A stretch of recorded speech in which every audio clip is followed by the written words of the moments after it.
Should be live. Should be live. Should be good to go.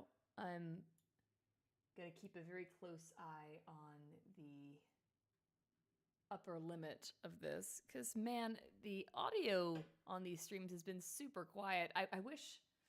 I'm gonna take a little bit of a risk here and just kind of increase the inputs just a little bit. Testing, 1, 2. Hello, hello, hello. Okay. Hopefully that's not like blaring.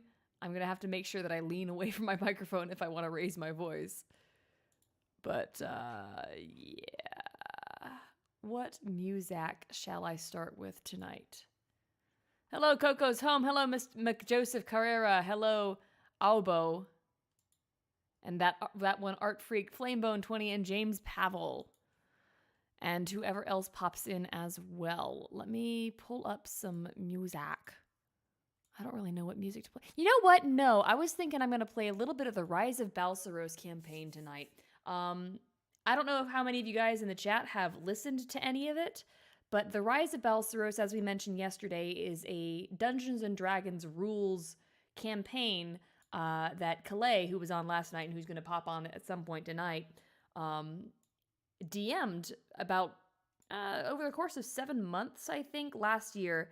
It's all available on her website, calaisworks.net, and it was absolutely fantastic. And I'm just going to go ahead and play a little bit of it, starting with the prologue while I work tonight. So I hope you guys enjoy it. If I can find where it is. Where did I save it? Hello, Try Josh. Where is it? Oh, where did I save them? Here we are. Okay, here we go. Ikimasu. We're going to start with the first part of the first summary. So a little bit of backstory. A lot of the sessions are now lost to time. These are a lot of the early sessions, and they've basically been summarized in these narrations done by Calais. So let me know if you can hear this. You'll hear my voice in this as well. I played a character named Berkeley Tate, a cleric of Call. And if you guys are familiar with D&D, Call is basically the analog to, oh my god, I've forgotten the name of the sun god in D&D. That one. Pelor, that's it. The analog to Pelor.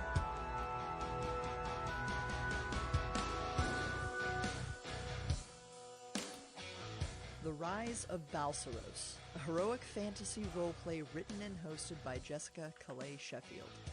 Dungeons & Dragons 5th edition rules. Music by Billy the Bard Farnstrom. Hosted at calaisworks.net. Chapter 1. Daggerfall. The evil exploits of the nefarious sorcerer Balsaros Nul Cigar were once well known. He reigned supreme over the lands, having successfully resurrected Levith, god of evil and the draconic. After a great battle, the sorcerer was defeated by an unlikely cadre of heroes, ending his tyrannical rule. Even after his defeat, Balsaros' corpse continued to exude malefic control over any who were near, and thus it was cut into parts and sanctified within 5 of the greatest cities in the known world. Additionally, Balsaros' eye and clawed thumb, plucked and cleaved from him during the Great Battle, were passed on to the children of the House Navari for generations. Now, over a century later, time has numbed collective memory, and the world has begun a dark march towards evil. Horrific acts of violence seem to become more and more commonplace, as a cult long thought extinct sows chaos across the realm once more. The great city of Monoth has dispatched a senior member of their Mages Guild to investigate the grisly murders that have begun marring the peaceful atmosphere of the realm, but they hide a more pressing horror realized within the Monoth city limits. 2 items of great power are reported to have gone missing, the eye and the claw of Balsaros. Our heroes, after having saved the farming settlement of Plether from a gnoll infestation, met up with the renowned wizard Falstead Crimplewim during his investigations, and subsequently found themselves targeted by 2 members of a Levithian cult. Having escaped numerous attempts on their lives, they found themselves within the sanctified halls of one of the oldest parts of the Plether Forest, and beheld a solitary stone fountain. Within the modest structure, they discovered a hidden temple to Hyrule, the god of nature and the storm. Having been followed, they faced down the cultist who had been harassing them and escaped death at the hands of the temple's avatar of Hyrule with the most dire prize, the Eye of Balsaros. They received a missive via a spell of sending, a request to meet up with Falstead Crimplewim in the nearby village of Daggerfjord in 3 days. Fighting off packs of hyenas and gnolls, they arrived safely to discover a town in the midst of festival preparations. The great Founders' Feast was to be held on the summer solstice, and it would be hosted by one of the lords of the 4 great houses, Baron Atros Norel de Cirrus. In the days preceding the Founders' Feast and the arrival of Falstead, our heroes encountered one of the 2 cultists that had been plaguing their travels since Plether Village. Varys Toll, a formidable mage who sought to cull our heroes and assassinate Lord Norel. After a harrowing battle, they managed to defeat Varys and save the Lord of House Norel. But victory came at a price, for underneath the red tinge of a rare and ominous blood moon, Father Silas, a priest of Khal within the town of Daggerfjord, was killed by Varys' partner on the opposite side of town. The day of the Founders' Feast brought some much-needed levity to our heroes' dispositions, and while they commiserated with the newly arrived Falstead Crimplewim and his bodyguards William and Nandril, the mysterious cult wove its deceptive ways into the festivities, and the assassin Vin Les Fairchild tried to succeed where Varys had failed. In the chaos of the ensuing battle, our heroes were relieved of the Eye of Balsaros, and while successful in completing the annual ritual to call, were met with a resurrection most terrible. The dragon corpse to which the town owed its founding was brought back to life through the arcane machinations of the Eye.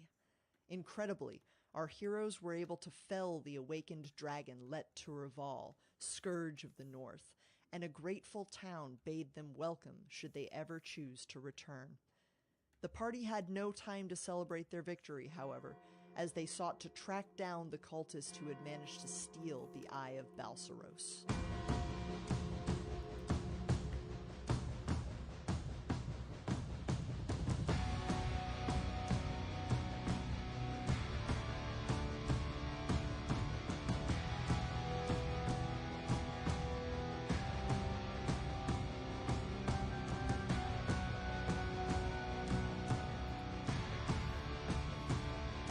Welcome to the guys who just joined the stream. We are listening to The Rise of Balsaros, a Dungeons & Dragons style tabletop roleplay campaign that was DM'd by Calais, who was here on the last stream. And I just realized I have been showing the card instead of the drawing that I've been doing. I apologize, guys. That was supposed to be going the whole time.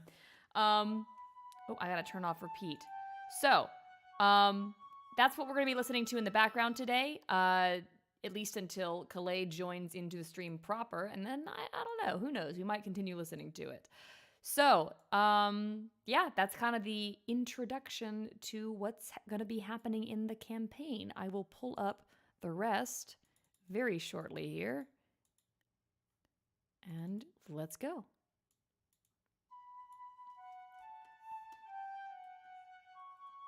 Yeah, man, if anybody wants to do, like, fan art of this, I would lose my mind. That would be so cool.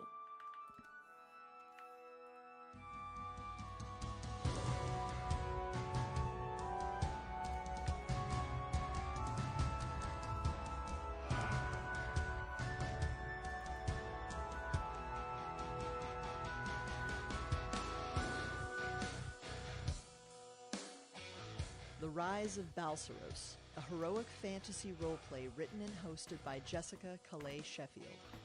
Dungeons & Dragons 5th edition rules. Music by Billy the Bard Farnstrom. Hosted at calaisworks.net. Chapter 2, Dead Man. During the pursuit of the Levithian cultists, the group was surprised to Oh, run what's up, into Advocate? the very person they'd slain a few nights prior, the cultist mage Varys Toll. While he was reticent to cooperate with our heroes, his newfound status as an extremely rare type of undead made him target for the spell component savvy, and he resigned himself to trading protection for his inherent ability to track down the source of his undeath, his ladylove, Vin Less Fairchild. As he led the party onward, their destination soon became clear. Vin and the Knoll war party she traveled with were heading towards the location of a historic tragedy, the Dead City. Coming upon a lakeside orc war camp beset by raiding gnolls, Varys sought to bypass the affair until the party made the perplexing decision to aid the accosted creatures. Saving the life of the orc war chief, the party was led to a breathtaking glade hidden within the dense trees surrounding the lake. Their unicorn guide asserted that they walked with the gods, and thus implored them to take his horn for aid in the coming trials they would surely endure. In the marshes that surround the Dead City, the party encountered a powerful archdruid who wished to purchase Varys and refused to take no for an answer. Falstead's unexpected arrival spared our heroes from a crushing defeat, and Varys from a horrific fate, and all were shocked to discover that, while they quested for the Claw of Balsaros, the cult had set its sights on greater goals.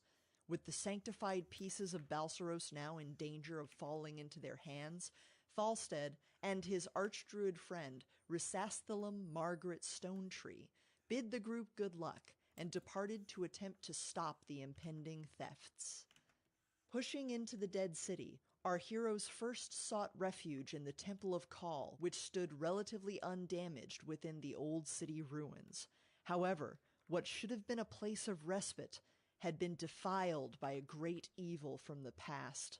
One of the generals of Let Turval himself, Ethir Nux, sat in deathless vigil midst the unhallowed cathedral.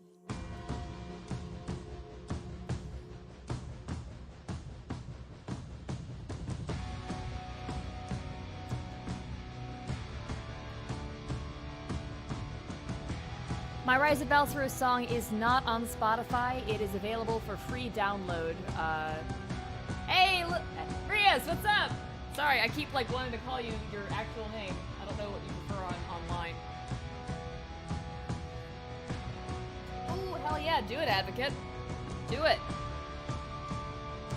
Yes, Abby, that is exactly the vibe that we were hoping for with this. So the next recording is actually the first session that we have available to listen to. Now, a little bit of context here. So there was actually a change out in who was playing this campaign. We originally had a different team. Things didn't work out. Jess can tell you a bit more about that. Basically, we just had folks switch out, and the original party had some disagreements with Jess that I'll let her explain. New folks came in, and Rias there is one of the new folks. So we had basically the first session here was us not only continuing along with the plot, but getting used to a whole new party, and it was a lot of fun kind of seeing where, how everyone was going to be playing their characters. So, without further ado.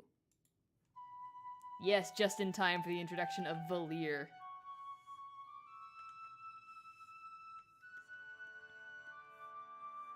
There's a part of me that's a little bit relieved that the first couple of sessions where I'm super awkward aren't available online.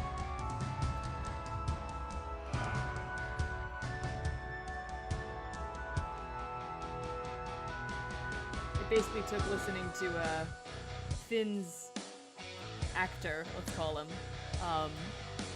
do it to be a bit more comfortable, to be like, oh, so that's how you play D&D. The Rise I get of it. Balsaros, a heroic fantasy roleplay written and hosted by Jessica Calais Sheffield. Dungeons & Dragons 5th edition rules. Music by Billy the Bard Farnstham. Editing by Haley Lane. Hosted at CalaisWorks.net. These recordings are candid. Expect candid language. In the last session, your party successfully defeated the Knoll scouting party at the walls of the dead city. In doing so, you were able to spare the life of your once pet Spot, who was transformed into a gnoll on the outskirts of Daggerfjord. Before Sarik's final act of treachery, you were able to get a crude map of the city from her, one which Varys was able to augment with information regarding the presence of 3 temples inside the city limits, Tikal, Huril, and Levith. As you breach the overgrowth, the gathered mass of undead seems to part before you like ripples in a pond, the cause of which, you assume, is White's horn that Berkeley holds aloft. Breaching the dilapidated city wall, you see the Temple of Kal closest to your location, and beyond it, the large rectangular structure that you have identified as a Temple of Huril. From atop the wall, you can also see the city is swarming with undead, and further still, entering the city from a distant gate, a triumphant war party seems to gather at the edge of it. There's a massive number of gnolls swarming around carts, wagons, and you can barely make out a large black object being ported on some sort of swaying mount. The outskirts of the war party are in combat with the undead, and it seems they are having to fight their way into the city. You estimate it will take them some time to reach the Temple of Huril and quietly make your way into the Temple of Kal. A strange gloom infects the air, and within the sanctums of a temple that Berkeley expects to feel warm and welcoming, there's a terrible sense of dread that makes the hair stand on the back of your necks. For those of you who are here currently, roll me perception checks. It's a 15. Oh, shoot. 15? And, John, what did you get? Megalovania. 12, okay. So, John, you, as you enter the Temple of Kal, you can see it's a massive, towering cathedral-like interior, aside from, just the really unnerving gloom. And you can see in the dark there seems to be a figure of a humanoid just standing behind where the altar would be in the center of the building here. And then Berkeley, you actually see that the humanoid is trapped within a large structure, and the humanoid that you can make out is desiccated. Its face is twisted and frozen amidst its likely death throes. Berkeley, you also immediately recognize this person as the cleric that ordained you years ago, Father Bartholomew Shaleward. And I'm going to see if Varys can see anything more. Nope, that is all you two are able to see right now. Entering the gloom here, Finn has got his kind of shield half raised, looking around with his sword out of scabbard. He looks around and goes, "Well, I was hoping this place would be a little more welcoming to, I don't know, your kind." Berkeley actually doesn't respond. He is staring at the figure inside the structure, and he kind of goes, "Is that? Oh, it can't be." And he takes a couple of shaky steps forward. He looks over at you and goes, "What, the statue?" He kind of secondarily notices Finn, like he's only just registering Finn is speaking. I don't think that's a statue. That's Father Shaleward. He ordained me. Finn's taken aback by that. He's actually going to continue to approach the figure. Good. As you do, I'm guessing you're like a couple of steps in front of Finn, correct? Damn it, Jeff. Yeah, he's just kind of proceeding forward without checking around him. Yep, and I'm going to say you two are likely in the front, and the rest of the party is just kind of like hanging back a bit. And now that you're a little closer, you can see the desiccated corpse of Father Shaleward is embedded within the chest cavity of a huge draken, itself gaunt and decayed. The face has rotted away just past the eyes, giving an uncanny resemblance to Leterval's resurrected bones. And while the flesh you can see stretched across its dried-out body reveals it to be a tattooed blue draken, you can also see mold-covered scraps of leather armor still hung about its lower half, and on its head, a great black wreath of iron sits like a grisly crown. Go on and give me history or nature. Whichever one's higher, yeah. Yep. Great, they're both -1. Here we go. Alright, that's a 10 for Berkeley. Cool. Better than me. All right, so all you know is Playing a stupid Draken cleric was very can fun. be this large, but it's one of those things that you only kind of heard about in old songs. It's definitely nothing that you thought you would have seen in person. And unfortunately, while you guys didn't roll high enough on history to get this, you see Varys. He's kind of like walking up near you, Berkeley, and he is also very on edge. And when he lays eyes on this gigantic creature, he just goes, "God's alive. That was Ether Nooks, one of the great generals of the North Wind himself." Ether Nooks. Finn looks back and forth and goes, "You talk about the monster or the man?" Then Varys is pointing up at the giant Draken, and as he does, so Berkeley, Finn, Audio shift. something in your companion's haversack begins glowing with a blinding light. We had to restore Beams this audio suddenly later. shoot out from between the weaves of leather, and you can see the shape of Berkeley's ivory owl burning brown red through the wall of the bag for just a moment. There's a bright flash of light centered on the owl and a massive arcane pulse. Everyone give me Constitution saves. Oh boy. Alright.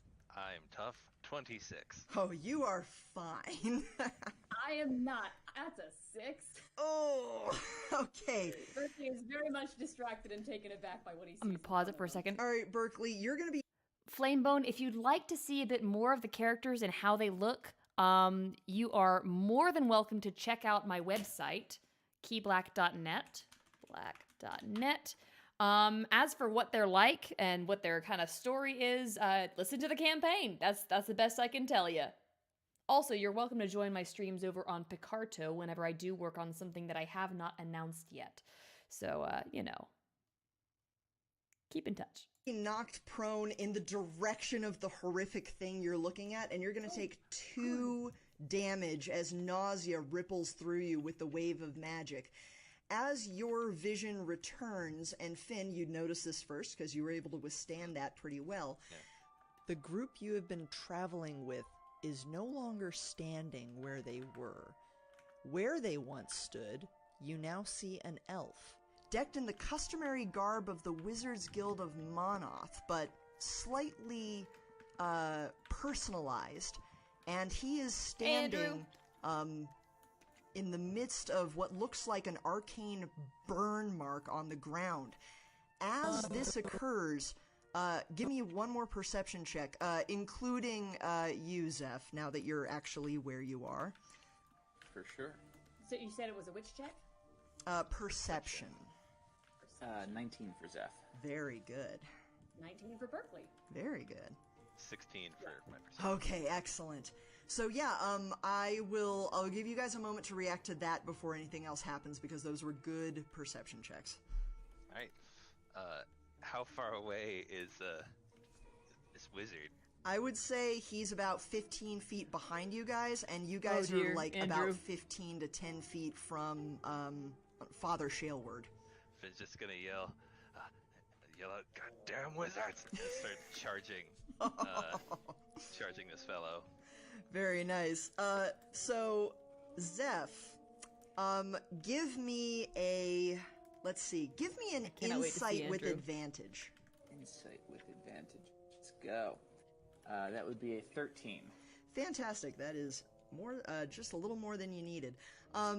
Someone is charging you that you are pretty certain you were introduced to a couple of years ago by your mentor, Falstead Cremplewin. And he's charging at you with murder in his eyes. Not to dear. mention, you are no longer in the library of the Great Mages Guild of Monoth. You are standing in the midst of a horrifically gloomy cathedral-like structure with a gigantic Draken right beyond the person who's charging you with the Hi, sword. buddy. And you also notice this Draken's eyes have flared with 2 pinpoints of white light. Oh dear, dear, dear. This is not my day, is it? You there with the sword? You look familiar. Are you an Arcus by any chance? There's a stumble in the charge as Finn sort of like puts a foot out and kind of like skids to a stop for a moment, but the blade's still kind of level pointed roughly at your throat. Get the impression that he's concerned about you speaking too much. He pauses for a moment and goes, "You here for the blade?" I'm quite sure I don't know what you're talking about, and if someone of your prestigious magical family is inclined to play with a blade, that's none of my business. I was hoping you would have the arcane wherewithal to send me back where I came from, but I see perhaps I have the wrong Arcus. Yeah. Finn's eyes actually just continue to narrow. He goes, "Oh, expected my brother for you." Berkeley's actually gonna go, wait, hold on a second. Where did the others go? Who the hell are you? Kind of pauses for a second. That's a difficult question to answer. If you want to be precise about it, I don't actually have a name, but you may call me Zeph. Now he's going to sort of glance at Finn's sword, kind of a little reproachfully. Can we have a civilized conversation, or perhaps you want to look behind you? There's something far scarier than I. I am so glad you said that. I was just about to ask you guys to roll me perceptions. But, thanks As you do that, Finn's like, Oh, thank you, Andrew. I'll take a bit. Yes. Okay, He's actually going to kind of look over his shoulder at that. so everyone... He does roll a 21 on perception. Good. Okay. Because of that 21 on perception, I'll say you guys all get to roll initiative without any, like, you don't have any penalties for your initiative because you were able to see pretty well. And, go on and give me your initiative, rolls. Almost all of my effort is pointed on this suspicious wizard, so I got a 4. But if it's a wizard doing something, you can imagine it's much higher. Oh, yeah. The wizard got a 16. Alright, 16. Berkeley got a dirty 20. Very nice. Pretty good. And let's see what Big Scary Boy gets. And as this is happening, just a quick pause. So, Valor, you are awake, and you can see the creature that had set eyes upon you just moments ago is now rotted and decrepit. All of the people in robes, as well as Balsaros, are no longer in the building. And this giant creature's face has, like, rotted away in the quick passage of time that seems to have taken place within that creature. The bare skull is now roaring a battle cry against a couple of people that are dwarfed by its massive size. You can make out an elf and 3 humans. Okay. And I'm just sort of There's seeing Valir. this skull and That's it's Rias. animated, or is it like sort of like dead? It's everything I described earlier. It is this gigantic creature with someone still embedded in its chest cavity. And just the face has rotted away, so it's like a skull instead of a whole Draken's face. Okay. I'm going to sort of look around and scramble to like find my weapons. Alrighty. And I've noticed that I still have like my crossbow on me, but I'm going to sort of like look around and if I can find, like my short sword and my dagger and whatnot, my Yep. mainstays. Yep, go on and give me a very an investigation, just a cursory investigation around your immediate position for that. Got it. I got a 24. Okay, you are able to find, you believe it's your short sword and your dagger, but they're definitely not in places that you would have expected them to be if they had just, like, if you just kind of, like, let go of them or if they fell off your person. It's almost like they clattered against the wall and fell a couple of feet away from you. Alright, well, I sort of scrambled. Fan fiction? grab my Oh, my Flamebone, trusty don't tease reliable me. weapons, and I suppose I'm just going to start heading towards the danger. Great. Wary of these newcomers that arrived, but not as wary as the horrific monster I see before me. And give me your initiative roll. Let's see where you are in here. You got it. Rolling. Ooh, okay. 8. So I spent some time on my knees. Yeah, you had to go get your stuff. It's cool. It's cool. Yeah. All right.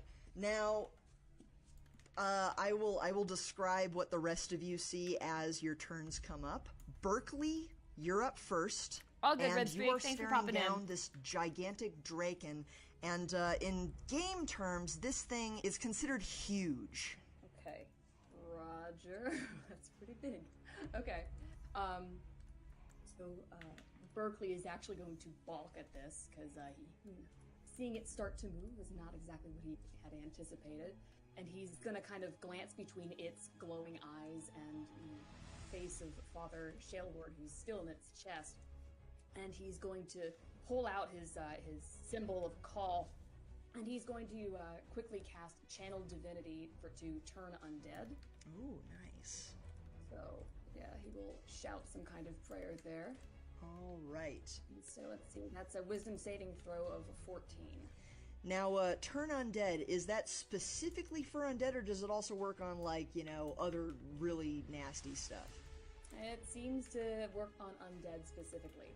All right. He's aiming it at this thing, so Yeah, hopefully definitely. that's not affecting poor So, Varys. yeah, I was gonna say, like, can you, is Varys gonna be auto-targeted by this, or can you, like, have him not be? Well, that's up to you, DM, because it says that each undead that can hear you within 30 feet of you must make a wisdom saving throw, but you also allowed him to be healed by some prayers earlier. Yep. So that's up to you. Luckily he rolled very high wisdom. He's a smart guy.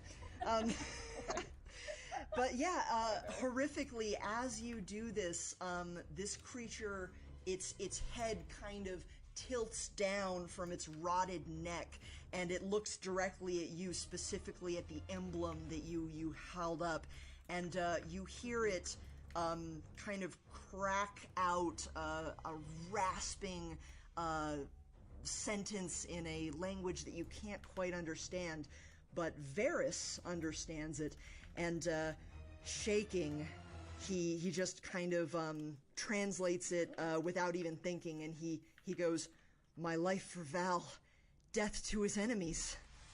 Berkeley's gonna kind of glance at Varys at that and fumble with his holy symbol, realizing that didn't seem to do anything, and he is going to follow up then with a spiritual weapon attack. Fantastic. So, let's see, that's going to be, will a 23 hit? That will absolutely hit. Woo! Roll your Excellent. damage. So that will be, alright, 5 damage. All right. All right, I'm going to pause it again. So for the folks who just popped in, another quick explanation. While I'm working on the animation tonight, while we're also waiting for Calais to pop into the stream, we are listening to the recording of The Rise of Balsaros, a Dungeons & Dragons style tabletop role-playing campaign that Calais DM'd about a year ago. I'm increasing the volume of the stream, I apologize. This is probably the best I can do without blasting myself out. Yeah, so this D&D style campaign, the reason I call it D&D style is because the lore is entirely original, story is entirely original. Calais wrote the whole thing, and I play the character Berkeley Tate, a cleric of Call. Rias in chat plays Valir, who will be entering the scene well, he has entered, but he will be entering the fray very shortly here. Calais is playing all the NPCs as you do. We have some other buddies playing characters named Finn, who is our fighter with a very holy sword, and our buddy playing Zephyr, who is a wizard with a familiar named Hedrovalis. So please enjoy. For Zeph's edification, what is that spiritual weapon? What does it look like? Oh, okay, it's a glowing mace, effectively, that Berkeley can control. Yep, and you can also see this cleric has a mace also by his side, along with the shield. Pretty normal cleric-y robes. So, Berkeley, I believe that is the end of your turn, and you see your mace kind of like, it cracks against this thing's head, which is quite a distance above the ground from where you are, and a little chip of bone comes off, but this thing doesn't even react to that attack. And then we've got Zeph, you're up next. First thing he's going to do is sort of eye the sword, presumably still at his throat, and says, well, Arcus, we're going to have a problem here. He just looks at him for a moment, goes, you see he pauses for a moment, kind of like watching your hands and like your speech, and then kind of shakes his head. He goes, not for now. And he actually just turns around and starts facing the creature. Excellent. So Zeph is going to start muttering his arcane incantation, and you see what looks like a stormy, cloudy spirit sort of rise from him, and he's going to point his fingers towards the beast before him, and webs of lightning are going to shoot out. He's going to cast Slow. Oh, nice. All right, go on and tell me what that does, or you can also drop it in the in-character chat if you need. Absolutely. So first he has to make a DC 14 Wisdom saving throw. Wisdom. He's not wise, but he makes it. Okay. Then he is unaffected by Zeph's lightning, meant to slow down his nervous system. Zeph is going to kind of frown. This could be a problem. Oh, I love it. Holy shit. All right, so Zeph, is that the end of your turn? Any bonus actions, anything like that? No bonus action, but if Finn is not going to stab him in the chest, he will step back maybe 20 feet just to put a little distance between him and the bad guy. Yeah, sounds great. Next is going to be the large creature Ethernux's turn. And he is actually, he's a little focused on the cleric before him. You get the feeling that he might not like clerics of call, based on who is still embedded in his chest. And he is going to attempt to swipe at Berkeley, and luckily is going to miss. And he's going to take a second attack with the other massive arm of his. You can see some of the bones still sticking out of this place. And let me see, this one might actually hit. Yeah, I believe a 17 hits you, Berkeley? Unfortunately, yes. All right, so sorry. Yep. Can I use my reaction? Yes. I would love to use my projected word ability. So what you see is the spirit through which Zeph seemed to cast the spell. He looks to it as that this claw strike is imminently going to hit his new friend. Well, Hedravalis, we should keep our new friends alive, don't you?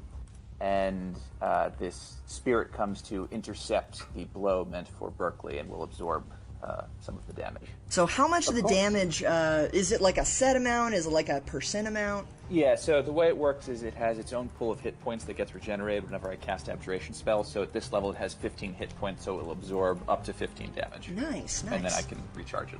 All right, let's see how much this guy does. So Berkeley, as this massive arm comes at you, Berkeley, it's definitely going to hit. So let's see. So I need to write these down because if I'm going to remove some, I want to make sure I get it right.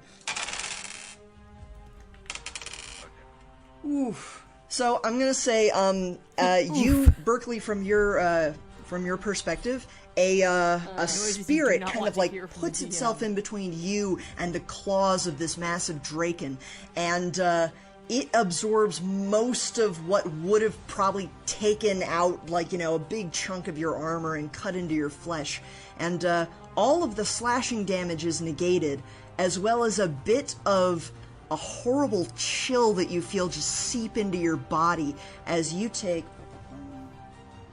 18 necrotic damage. Wow. God.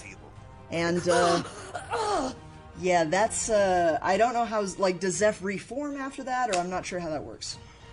Yeah, so he gets, every time I cast an Abjuration spell, he gets a certain number of hit points back based on the level of the spell. Raj, yeah, he is at 0 from I'll that. post the full rolls. Great. Yeah. But yeah, Berkeley, this creature just seems to be radiating a extremely unholy energy as you just feel some of the life just sucked from you.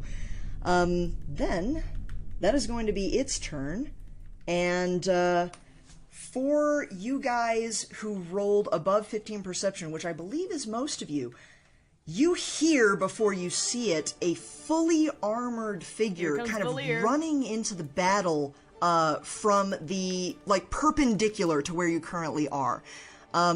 It's kind of running out of the shadows, and now it's Valor, it's your turn. All right. So, if I understand correctly, it's the elf that's the cleric, right? No, the cleric is a human who just got slashed, by this massive monster. And the wizard is an elf, and he's standing a fair far back from the action going on right now.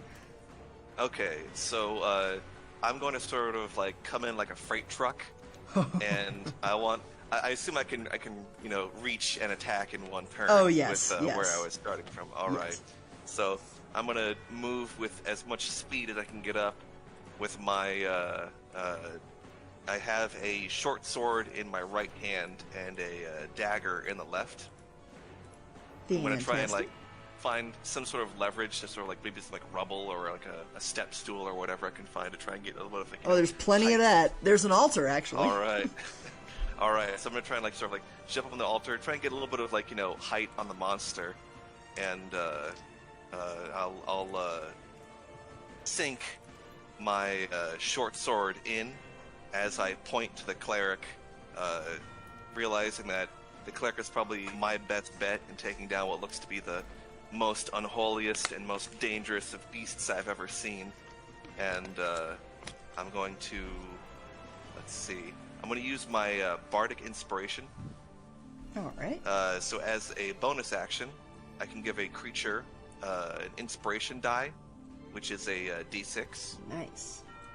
So, for 10 minutes, which will be hopefully not as long as the counter, the creature can add it to an ability check, attack roll, saving throw, and because of the type of bard that I am spec'd into, they can also use it for an attack roll, or if they're being attacked, they can roll a d6 and add it to their AC? armor. Oh, that's awesome. Yeah.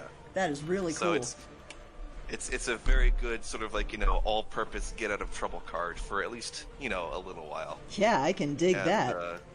Yeah, So, I'm gonna point at the cleric and say, "You there? I'm not surprised to see someone like you. I guess I wasn't working by myself.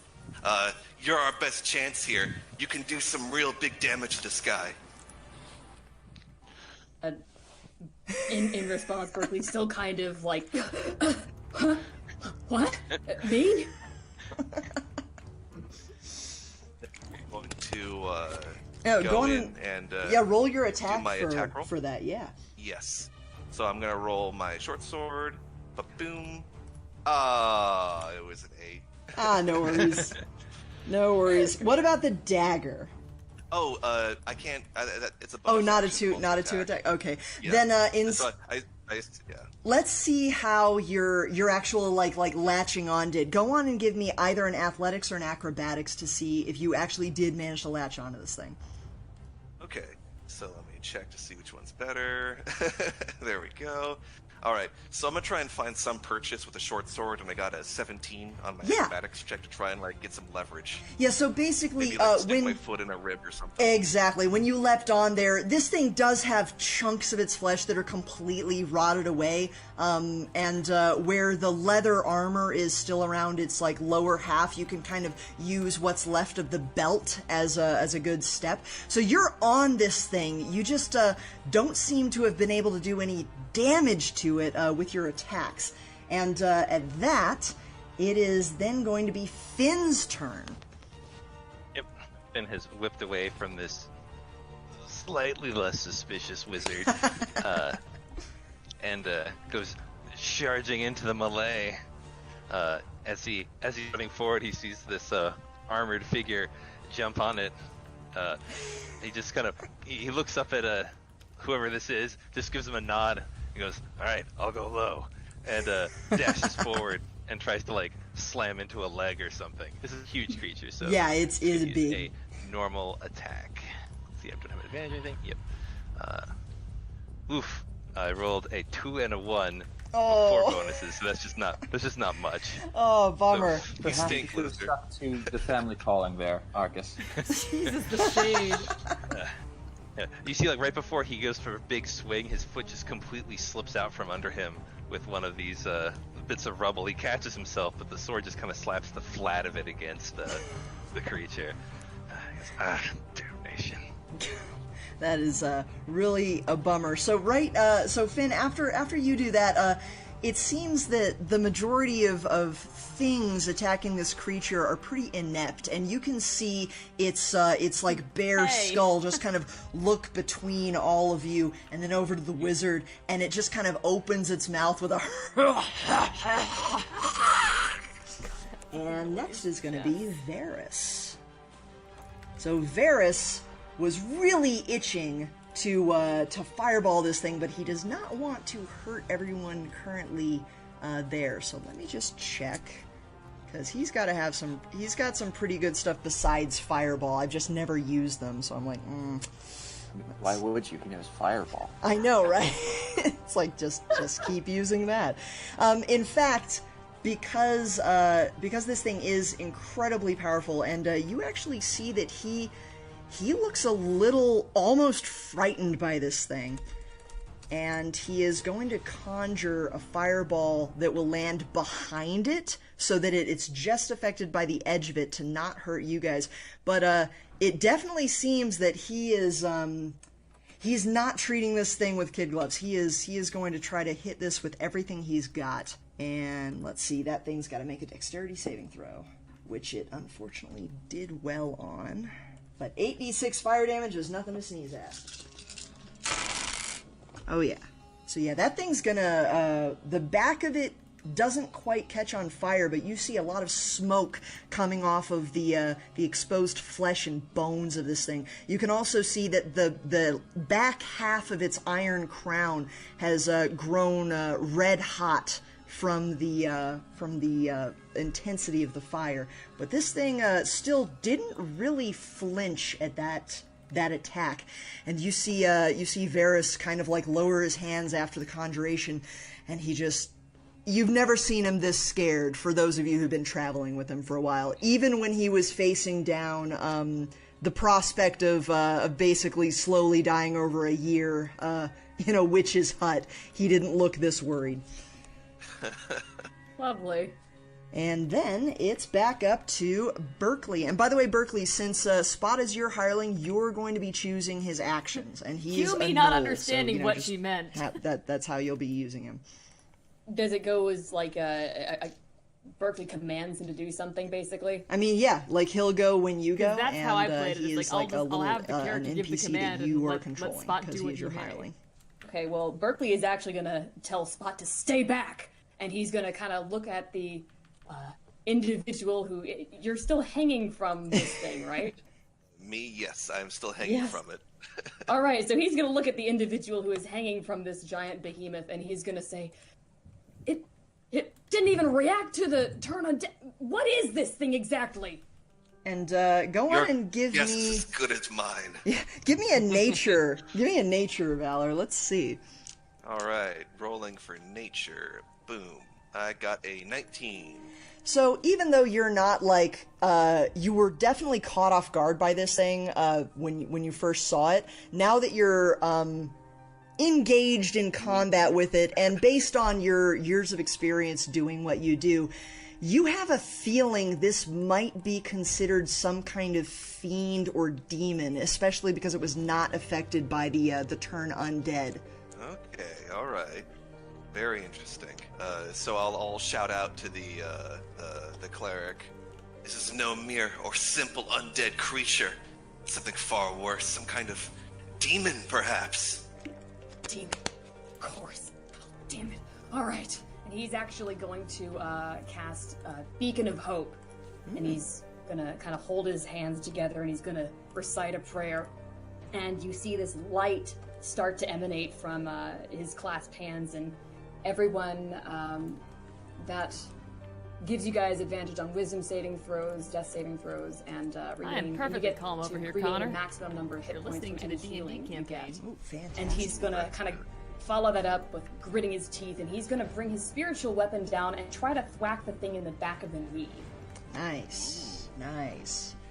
With you and Finn working on that, go on and roll an attack roll. Will a 17 hit?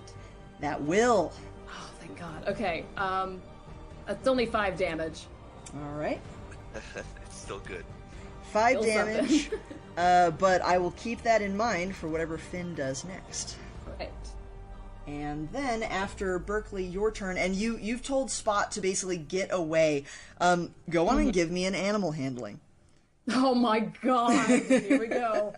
All right. Will an 11 do it? Is he gonna listen to Berkeley for once? That's good enough. It's barely good enough. Yeah. Spot will kind of he's looking up at this thing, and you just see his ears fold back, and while he himself is a gnoll, which is a pretty nasty creature already, that's just one of these moments where, the dogs start barking at the shadows, and Spot happily gets away from this creature.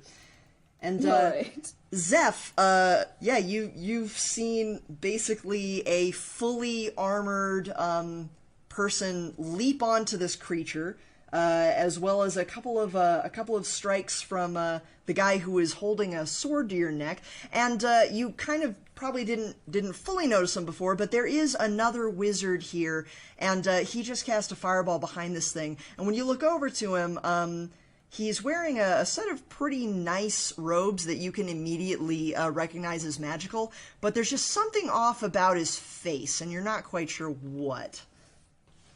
And it will be your turn, Zeph. Zeph is going to think to himself, he's relying on something as much brute force as a fireball. So what Zeph is going to do is he is going to hold his action, and then he's going to try and pull off a little combo here. So he's going to cast Mind Sliver right before his next turn. So hopefully that the saving throw penalty will make his subsequent spell more effective. So he's going to try and pull off some shenanigans like that. Nice. So you see him sort of draw his arcane energy together and then hold it to strike at the right moment. Very nice. All right. So yeah, just inform me when that would come into play, because I'm super not familiar with that. So basically I'm going to do it right before my next turn. Okay, cool. All right. So then it's going to be the creature's turn again, and as you guys did a little bit of damage to it with that round, it kind of looks down at this person who's wearing just full plate armor, helmet, the whole 9 yards, and it's gonna try to just scrape that off of it. Oh boy. Does a 16 hit? My So armor are class? you talking to me? No, you it's talking to I'm talking to armored guy? I'm talking to the fully armored guy. I know Finn, you've got a lot of armor, Both but you of don't, us are fully yeah, armored. but you don't have a helmet on like this person who leapt on there earlier. And That's right, yeah.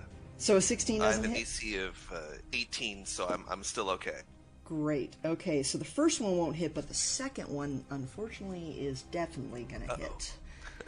All right.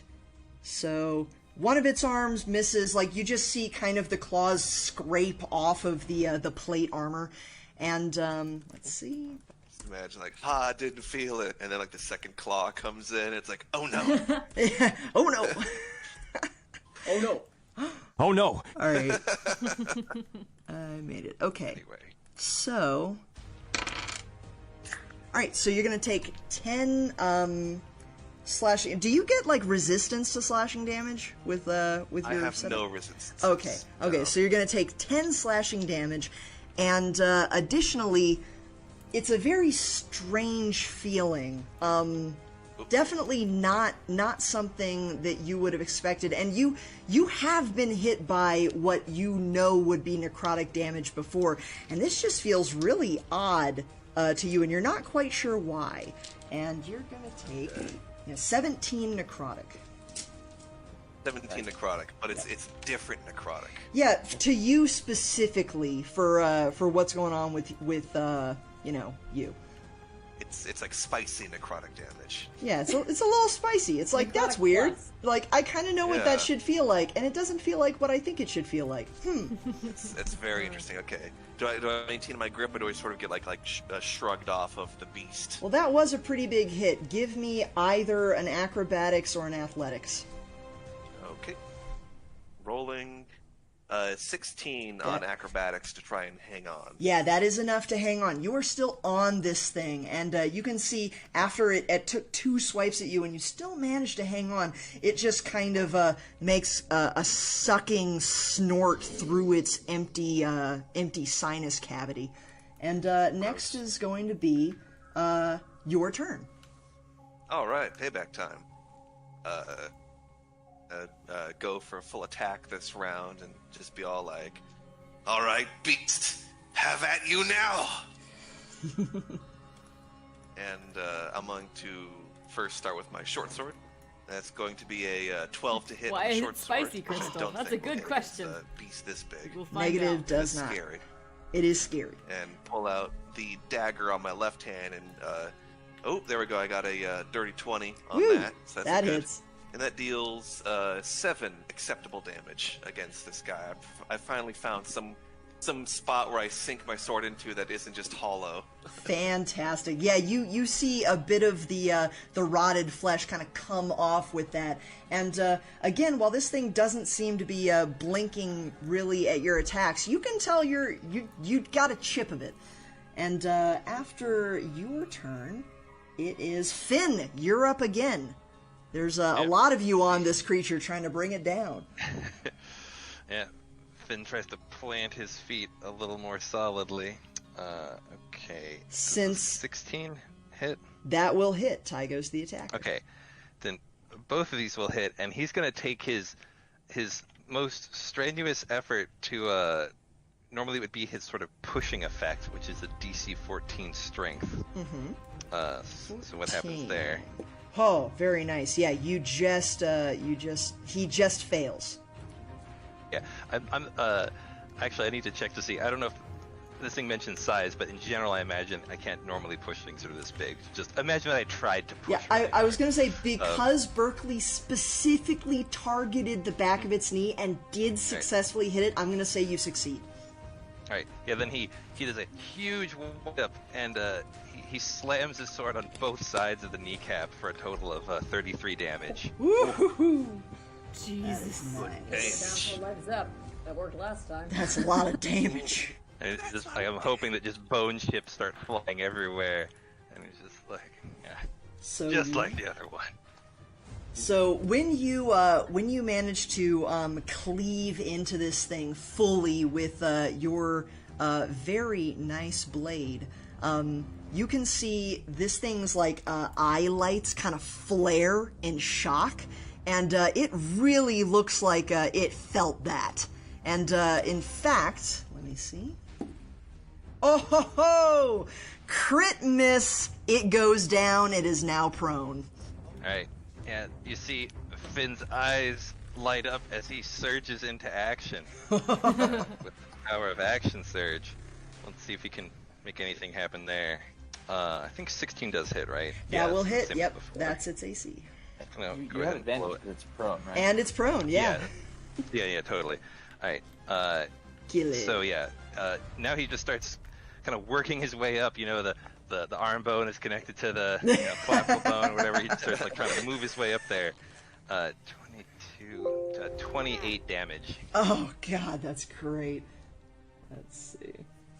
Let me calculate that, because I am a pleb who needs a calculator. Oh yeah, that's beautiful. That is beautiful. All right. So yeah, as you take more. He does yell out just for a moment. He's like, I was expecting a warmer welcome from your god's house. Is Berkeley too scared to make a comment? Are you giving a moment to respond? He's like, I don't think this has anything to do with Cole. I don't want to hear it. Oh man, yeah. So as your sword again is just chunking into this thing a little further up. its body. Also, now you've got Valor. You're pretty much standing on top of this thing, and when you look down, you're standing on a desiccated corpse that is embedded in this thing's chest cavity, which is, I don't know if you're the kind of, person who would think that's gross, but that's what you're looking at right now.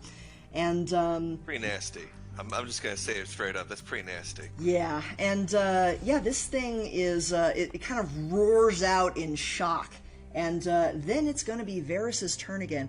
And Varys, now not really having an option for proper, spell on this thing without without hurting you guys. You see him in a very uncharacteristic manner. He just kind of takes off at this thing, and you see him haul off and try to actually strike it with his fists. And he's going to aim for the kneecap that you were attacking. Oh, shit. And as he does a whopping 15 bludgeoning damage to this kneecap, you just see it kind of explode, and it is now without one of its legs, cut off at the knees. Then I took a Varys to the Wow. And as he does this, there's a bit of kind of a shadow that passes over his eyes, and they burn with the same intensity that, for those of you who were there, noticed when Ferna tried to stop him from moving where he wanted to go. And he kind of shakes himself out of it, and he sees that he's looking straight into the eyes of this creature through your legs, Valor, and he just kind of goes, oh. And that will be Berkeley. Back up to you. What does Berkeley see from that desiccated corpse inside of this thing's chest cavity? So it actually reminds you of when Varys was pulled into the wall, and it seems as though Father Bartholomew was attempting to get out of this creature, but was unable to, and you can still make out the features of the face, even though it's desiccated and dried and stretched across the bones. But it's definitely an expression of horror. Okay. So Berkeley's gonna kind of look at it and go, hang on a second. And he's gonna run up, and he's gonna take his mace and kind of wedge it between, I guess, a space inside that chest cavity and Father Bartholomew. And he's going to try and pull him out. All right. Give me an attack first to see if you can get your mace in there. Yeah. Forget about your bardic inspiration for the Yep. Sorry. D6 with the hit die, you said? You can just add a d6 to any check you make. Just think of it as like an extra Big damn d6 for hero anything, time. whether it's an attack or damage or ability check. Don't do that at home, kids. Use it for anything. Well, that's a spicy 9 right there. Oh, including well, I the tried. extra. Yeah, thank you very much, nonetheless. I mean, you do still have inspiration if you'd like to use that. Is that just a reroll? That's literally just another d20. Re-roll it practically. There we go. Okay, so do I get to do the bardic inspiration thing as well, or? You would think it's probably one and done. keep. Like a one- You would keep the bonus associated with it. Yeah, That's- yeah. When you use inspiration, it's like a re-roll. Okay, so that turns into a 17. That's enough. Number. So I'm gonna say, as you He's attack trying- this thing, instead of doing damage, you are able to just kind of pry the corpse out of the chest, because it seems that this creature, if it were still alive, the flesh and the sinew would have absolutely held it in there, but it's very, very old, and you get the body out of there. And actually going to kind of fall back on that, and he's not really going to use a bonus action there. He's just going to use that to, I guess, drag the corpse of Father Shaleward away. All right. You are, let's see. Unfortunately, he is going to take an attack of opportunity on you. Figured as much. Does a 13 hit you? My armor class is 13. What happens? Tie goes to the It hits. attacker. All right. So you're going to take Wait, 12 slashing damage. It's only one. Okay, It's a one and so done. 12 slashing damage. All right. One moment of glorious inspiration. And I think it was worth it for a cool. oh yeah, that's good stuff. And I just didn't know how it worked specifically. yeah, Mhm. I mean that's what the game is all about. And then let's see, you're going to take another 17 necrotic damage. So Berkeley is now going to fall at that with a. He kind of collapses onto the ground, probably on top of this body that he just dragged out of this thing's chest cavity. Yeah, it pretty much caught you on the back as you were like kind of getting away. Yep. I'll say. All right. And let's see. As that happens, Zeph is going to use his reaction to trigger his held action. He's Nice. going to cast Mind Sliver at this thing, hurling a small bolt of lightning tuned specifically to frag something's nervous system for a moment. Magically fragging nervous system that may or may not exist anymore. So it Nice. has to make a DC 14 intelligence save. Oh, I love it. Let's see. It fails. So it takes 10 psychic damage and it loses a D4 from its next saving throw. Oh, nice. That's pretty cool. Little interrupt. Nice. Unfortunately, with Berkeley's fall, that's gonna cancel out the Beacon of Hope thing. Oh no. Lost your concentration. Yeah, I was gonna say, roll your... Nine will do that. Oh, I see. You're down. All right, you're unconscious. Got it. Yep. All right. So, Zeph, as your mind sliver flies and you see this thing's head kind of snap back as if it was just struck by something invisible, and it seems dazed for a split second. And as you see this, you also see the cleric who was kind of dragging the body away from it. He succumbs to the slashing claws of this creature and collapses on top of the body. Just like, in the middle of this crazy melee going on. And now it will be your turn again, Zeph. For sure. He's going to look at the cleric go down. He's going to turn to his little spirit buddy and say, I think this is getting serious. So, is there any way I could target this thing with an AoE spell without hitting my friends, or would I have to be a little more precise? I think, what's the native? Because a fireball, it's like everything in the area, but I know, like, some things like Call Storm, you can, hit with a lightning bolt. The two things I was considering, one option was web, the other option was just lightning bolt its face. Yeah, lightning bolt, you will not hurt your buddies, as long Web as you or aim catch for them. kind of like the neck up, because this thing is huge. Like, there's so much Sure. space, Okay, that's fine then. I think we need to end this, and it's looking kind of rough after the beating it's taken, right? It is actually looking not nearly as good as it did a while ago, especially with the leg gone. It is You're right, still Andrew. prone as it made those slashes. And you can also see that with the gaping hole in its chest cavity, aside from your fully armored and helmeted friend, kind of just below and to the right of that hole, and then Finn down where its legs are, there's a pretty nice, almost like a target for you. I love it. He's going to ask for Hedravalis's help, and then he is going to hurl a lightning bolt at it with all the precision he can muster. So that is a Fantastic. DC 14 dexterity saving throw. Again, Ooh. minus the 1d4 from the Mind Sliver. Yep. And I believe, isn't it disadvantage if something's prone for a dex save? I'm not sure. Let me check. John, do you know off the top of your head? It depends. So I don't know in this specific case. I won't double whammy it. I'll give you the minus 1d4, and it's a good thing you had that because it fails the dex save with that. Excellent. So it takes 28 lightning damage as an arc of raw power just tears through it. I love it. And using his movement, Zeph will follow up by running towards the fallen cleric. Very You nice. see, in the kind of flash clap, like the flash and thunderclap from that, Finn kind of sniffs for a minute. It's like, it takes me back.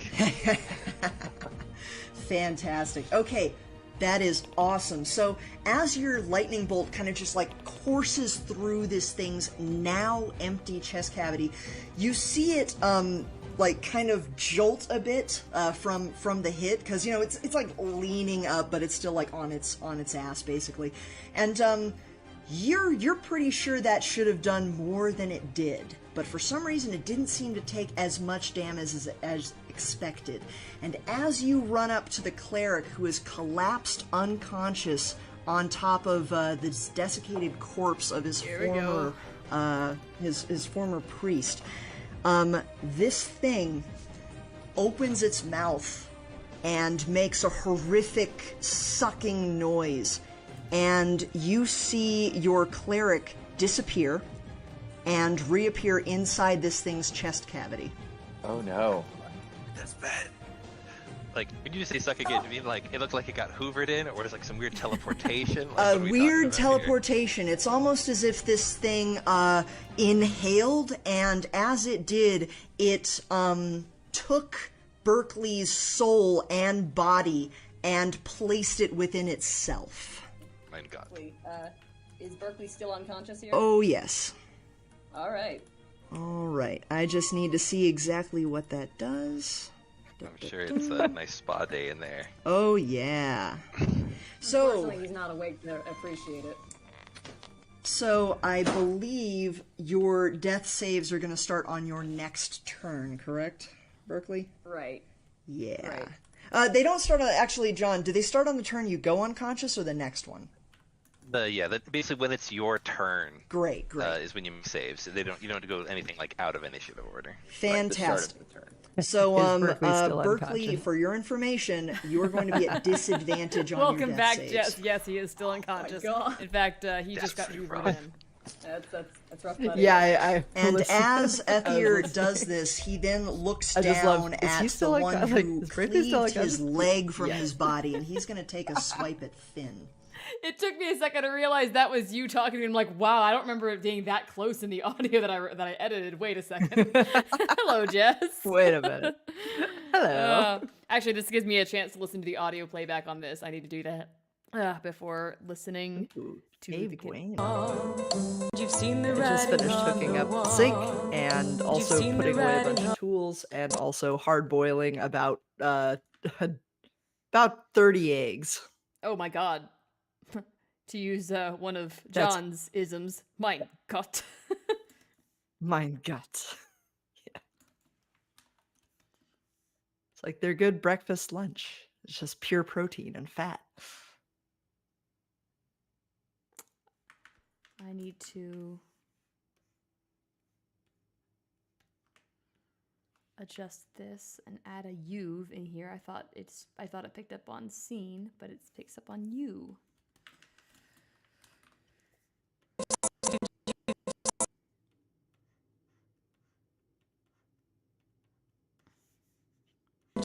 You've seen the writing on the wall. You've seen the writing on the wall.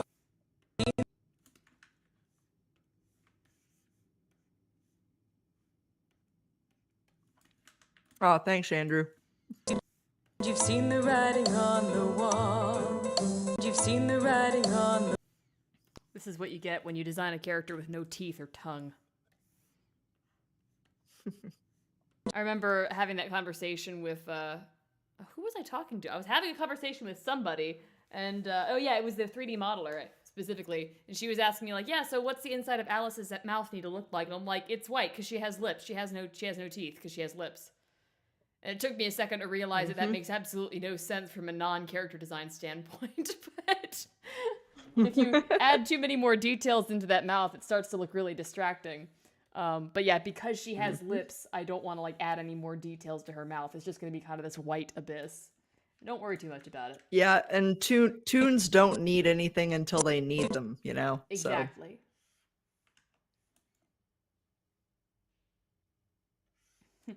She doesn't have teeth because she's got lips.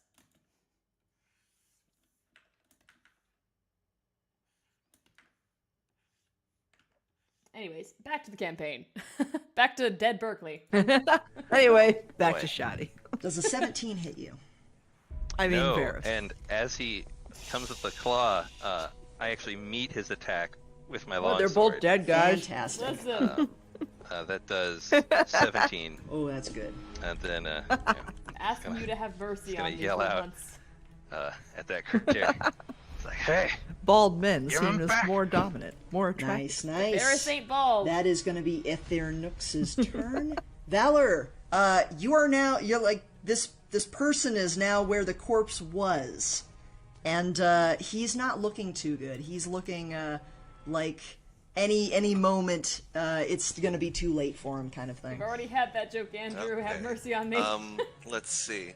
I'm sort of torn between trying to either rescue this friendly creature in the cavity or just try and sort of try and strike the creature down.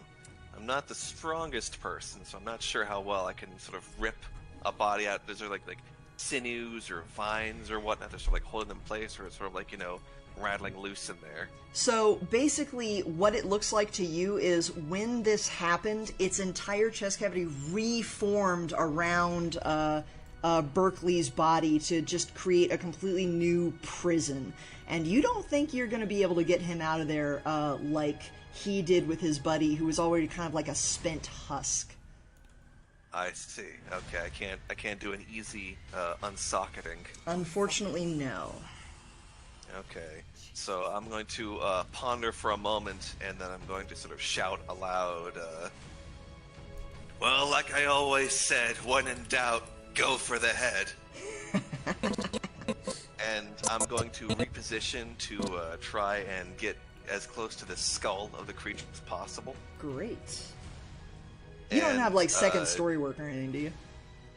What? You don't have Not like a second rogue. story work, right? Yeah, not a rogue. Yeah, I'm gonna say like if you use all your movement, yeah, you don't need to worry. You can get up there. Okay, so I try to position to try and get as close to, usually the head is where all the important bits are in a creature. Oh yeah. And I'm going to really just go as ham as possible. I love it. I'm going to use my short sword for my first attack. Mm-hmm. Alright. And that is a 18 to hit. That hits. And that's going to be a 4 damage. Nice. I want to follow it up with a dagger strike, which is a 15 to hit. Unfortunately, that will not hit. Okay, so because I've already gone to the trouble of trying to get to the most important parts. Oh wait, you said this creature was prone, right? Yeah, actually. So go on and give the advantage on both of them. Well, the first one did hit, but give the advantage on the second one. Yeah. Well, you could always Yeah. crit.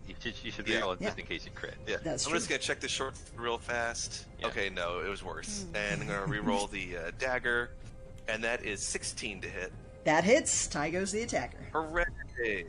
So I'm gonna roll the damage, and that's 4 damage from the dagger. Good stuff. I'm going to use my second wind. Oh, not my second wind. Hold on. My action surge. Action Yes. surge. Nice. Yeah. So I'm using my action surge, so I get to do again, because Yeah. I think it's gonna be my Nice. best chance to try and take this creature out. Gonna roll my short sword. That's going to be a either 21 or Oh, that hits. 24. Yeah, 24 Yeah. to hit. Nice. That hits. For damage, that's 8. And then hopefully maybe finish this thing off with a dagger. That's a Okay. fail on the first one, and a fail on the second one. So, Darn. all So right. technically, I don't think action surge gives you a second bonus action anyway. Oh, okay. Let me reread. Well, yeah. I don't usually play Yeah. fighters. Yep, Right. no worries. It missed anyway. So yeah, you Yeah. do a Okay. decent amount of damage to this thing, and as you're basically just kind of like chipping away at its skull, you can hear it kind of like freaking out a bit. And let's see. Next is going to be Finn. You can see your buddy embedded in the same horrible fate that he just pulled that corpse out of now. Yeah. So it's like a prison of bone. It's basically a prison of flesh and bone. There's no way you think you could get him out of this thing while it's alive. Oh, it's alive. All right. I still love when hard The target. applause. All right. Rias. He's just gonna. Rias and Finn are like, Well, scary. let's see if I can cut him out.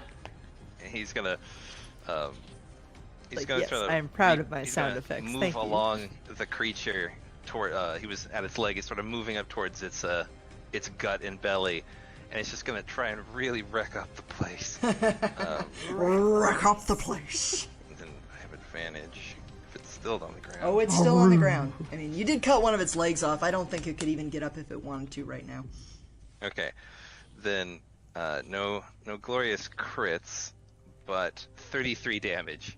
Oh yeah, very nice. And then you see here that like Finn is sweating bullets, and after he's just kind of wailing at this thing with abandon, and then he just kind of almost like the sword just like drags along the ground for a minute. He's just kind of collapses, but then he just gets back on his feet. It's like there's still work to do. All right, with that 33 damage though, for those of you who are kind of seeing this, you just see Finn and his incredibly fine blade carve into this creature's flesh, and he does actually manage to like carve around where you can see Berkeley's body, so much so that as he does, the rest of its body just begins to decay further, and it basically falls into its component pieces. Like the arms detach and kind of fall to the ground. The other leg, which was like kind of like up in a prop motion, falls off, and then its head rolls back and just clatters onto the marble stone beneath you. And as this happens, its body kind of.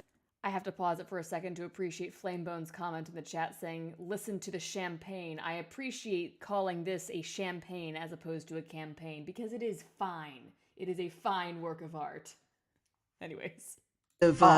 Yes, it just it dusts away except for the skeleton itself, which remains.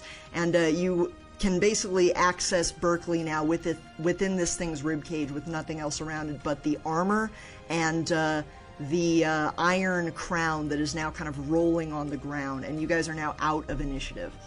Wait, so that mean I don't have to do a death save, or? Well, of course we know, let's give one death save just for a death save's sake, but you're no longer at disadvantage.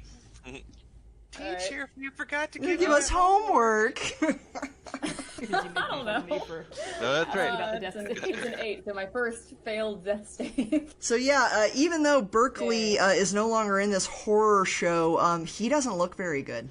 Varys will rush over and assist whoever has more medical knowledge than he. He's book smart, but not first aid savvy.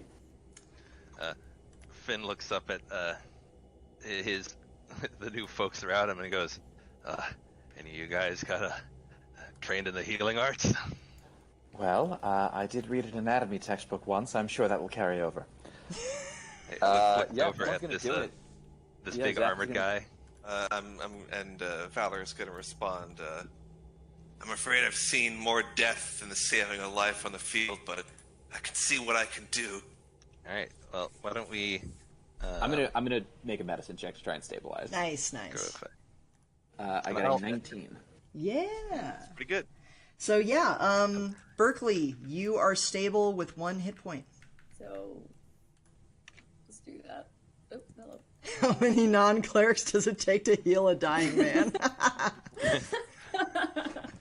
All right, so Berkeley's gonna kind of, his eyes are kind of fluttering open a little bit, and he's very much out of it. What does he see immediately? So, above you, right now, you see Finn, you recognize him, but you see someone who is similarly armored except with a full face helmet, like, the entire, you can't make out who heads or tails of, who or what is underneath that. And then you also see a very fair elf face that you don't recognize, but something comes back to you. By the way, you this remember animation the is flash turning of out light really nice. before all this massive fighting started, and you recognize him as the elf that replaced your 3 compatriots before this horror show started. And on that, I think we're going to take a quick head call. All right, sounds good. How I Great. wanted You're back. a little bit of sass to come through in this. A little bit of a head bump. Also, in my defense about what just happened in the campaign, I didn't actually know watch out. that I was You're supposed gonna to get stay bumped. unconscious until prompted to not be unconscious. Falling So. unconscious doesn't count. Berkeley as a just short woke up. rest, does it? No, it doesn't. In fact, I believe you have one level of exhaustion. God damn it! Dude, Yeah, I mean, it's the personally, opposite of rest. I'm always of the Yeah, opinion I think that it's on if your it sheet. You fits, can like like kinda it would, click a if it's a little good button story, that says, just like, levels do of it. exhaustion. It's like That's don't kinda ask what I did. permission. You're It like felt your like the health or appropriate whatever, moment for I him to bet. wake up. But it's I didn't good. realize that Everything's great. rules-wise, So that's not what as happens. the flesh of this Yeah, thing rules kind of, wise, someone has to becomes wake you up. But it's like, dust no, and- if someone and just seems to fucking blow heal away on a surged to you non-existent after a wind, massive you fight, can also see the eyes flutter open the and undead like, that have oh, kind what of happened? like littered that's the what area happened. and stayed away from you due to the presence of the unicorn horn. Also, similarly, decay and dust away. Also, shadow seems to just flee from the stone and marble, and all within the temple becomes kind of crisp and clear, like the air smells better, and that sense of dread that that had been kind of like hanging over your conscience is gone. A pervasive calm seems to roll down from the vaulted ceilings and rafters around you. Bless you, bro dingles. Berkeley kind of looks around blearily. Where's and Bro goes, Dingles? Oh my god! Hi, Bro Dingles! Did you get him? Welcome to the stream. You clasps missed the a lot. And on his shoulder goes, yeah, you were a great distraction. Welcome to the Christian Minecraft server. Currently listening to a And D&D then, goes, campaign. Next time, if you need something ripped off a monster, tell us to do it. So Berkeley kind of looks like down at that and kind of realizes he's sitting inside of a rib cage and goes, "Oh God!" And he kind of tries to stumble up to his feet, but he's still very, very weak, so he kind of stumbles and can't quite. Also, get up. this whole part coming up And is he, kind of like somber, so I'm just not gonna say anything. kind of nods his head at Finn and goes, "We need to consecrate this place." And he's gonna look over at the altar. Yep. Well, don't forget to consecrate yourself first, because you're in a pretty terrible shape. Why don't we proceed with caution? Berkeley's actually gonna very stubbornly kind of haul himself over to the altar. He goes, Just He's- give me a moment, just to check. You're gonna see Zeph pull out of his pocket. You see he has sort of like a pocket watch chain to his pocket, and he pulls out a very small, almost simple-looking book that he quickly leafs through and begins casting a ritual. So he's gonna try to take 10 minutes to cast Detect Magic as a ritual. Oh, very nice. Okay, does Berkeley need to stay still for that? Because he's Yeah, you can do what you want, but he's not going to know if there's like a trap or anything until the 10 minutes casting time is up. all right. Cool. Well, he's gonna kind of look back at that and kind of glance back at the altar and continue to haul himself over there. And he's gonna, assuming he gets there. Yep. Okay. So he kind of hauls himself up to it, and he reaches into his bag and withdraws the incense of Father Silas. Very nice. And he's going to kind of shakily pull out a flint to light that and kind of set it in what seems to be a suitable position on the altar. Kind of bow his head and he's going to say, "May your light protect this place once more." Very good. So, as you light this incense, usually you've had a censer before, you know how these things work, but this one, it seems to just like pour out in all directions, almost as if it's directed, and the smoke, much more than should be possible from this tiny stick of incense, coats the entire interior of the ground, and then flows up the walls like chimney stacks around you. All of you feel much better as this kind of like envelops you, and you all are at maximum hit points again. You also gain 20 temporary hit points and 2 AC, and have advantage on saving throws for the next 24 hours. Wow. Okay, that's pretty intense. How do I jot that down? Oh my gosh. as this incense burns away, again, you know how this stuff is supposed to work, and you just see in the censer the stick, it just completely immolates, and in the final kind of puff of smoke, you can see a figure step out of the censer and kneel over the corpse of Father Bartholomew Shaleward. And you see this incorporeal kind of shape in the smoke reach down and offer a hand, and from the corpse you can see a ghostly hand reach up, and as soon as it clasps the formless smoke, both figures become kind of ethereal images of what they looked like in life. You can see them give each other kind of a one of those strong-arm single handshakes, and the other, they each kind of put a hand on each other's shoulder. They're going to look back at you, Berkeley, and then to the rest of the party here, one by one, and give a nod, and then they disappear into the ceiling of the cathedral. So Berkeley's going to kind of stare at where they were, he's going to look at the others and kind of wide-eyed. He doesn't have a whole lot to say. Zeph is going to sigh and close his book and say, "Humans, always so impatient." Be, obviously very grateful for having his health basically literally doubled. Finn stands up and goes, "Ah, man, I feel like I got the joints of a young man." Looks around at the group here and goes, "Well, looks like you arrived at a good time." And then he turns to this armored figure with the weapons coated in bone chips and gross decaying matter. Just walks over and sticks his arm out for like one of those predator hand clasps. Yeah. I was like, "You're one hell of a fighter, you son of a bitch." Thank you. You as well. The name's Valor from House of Dalus.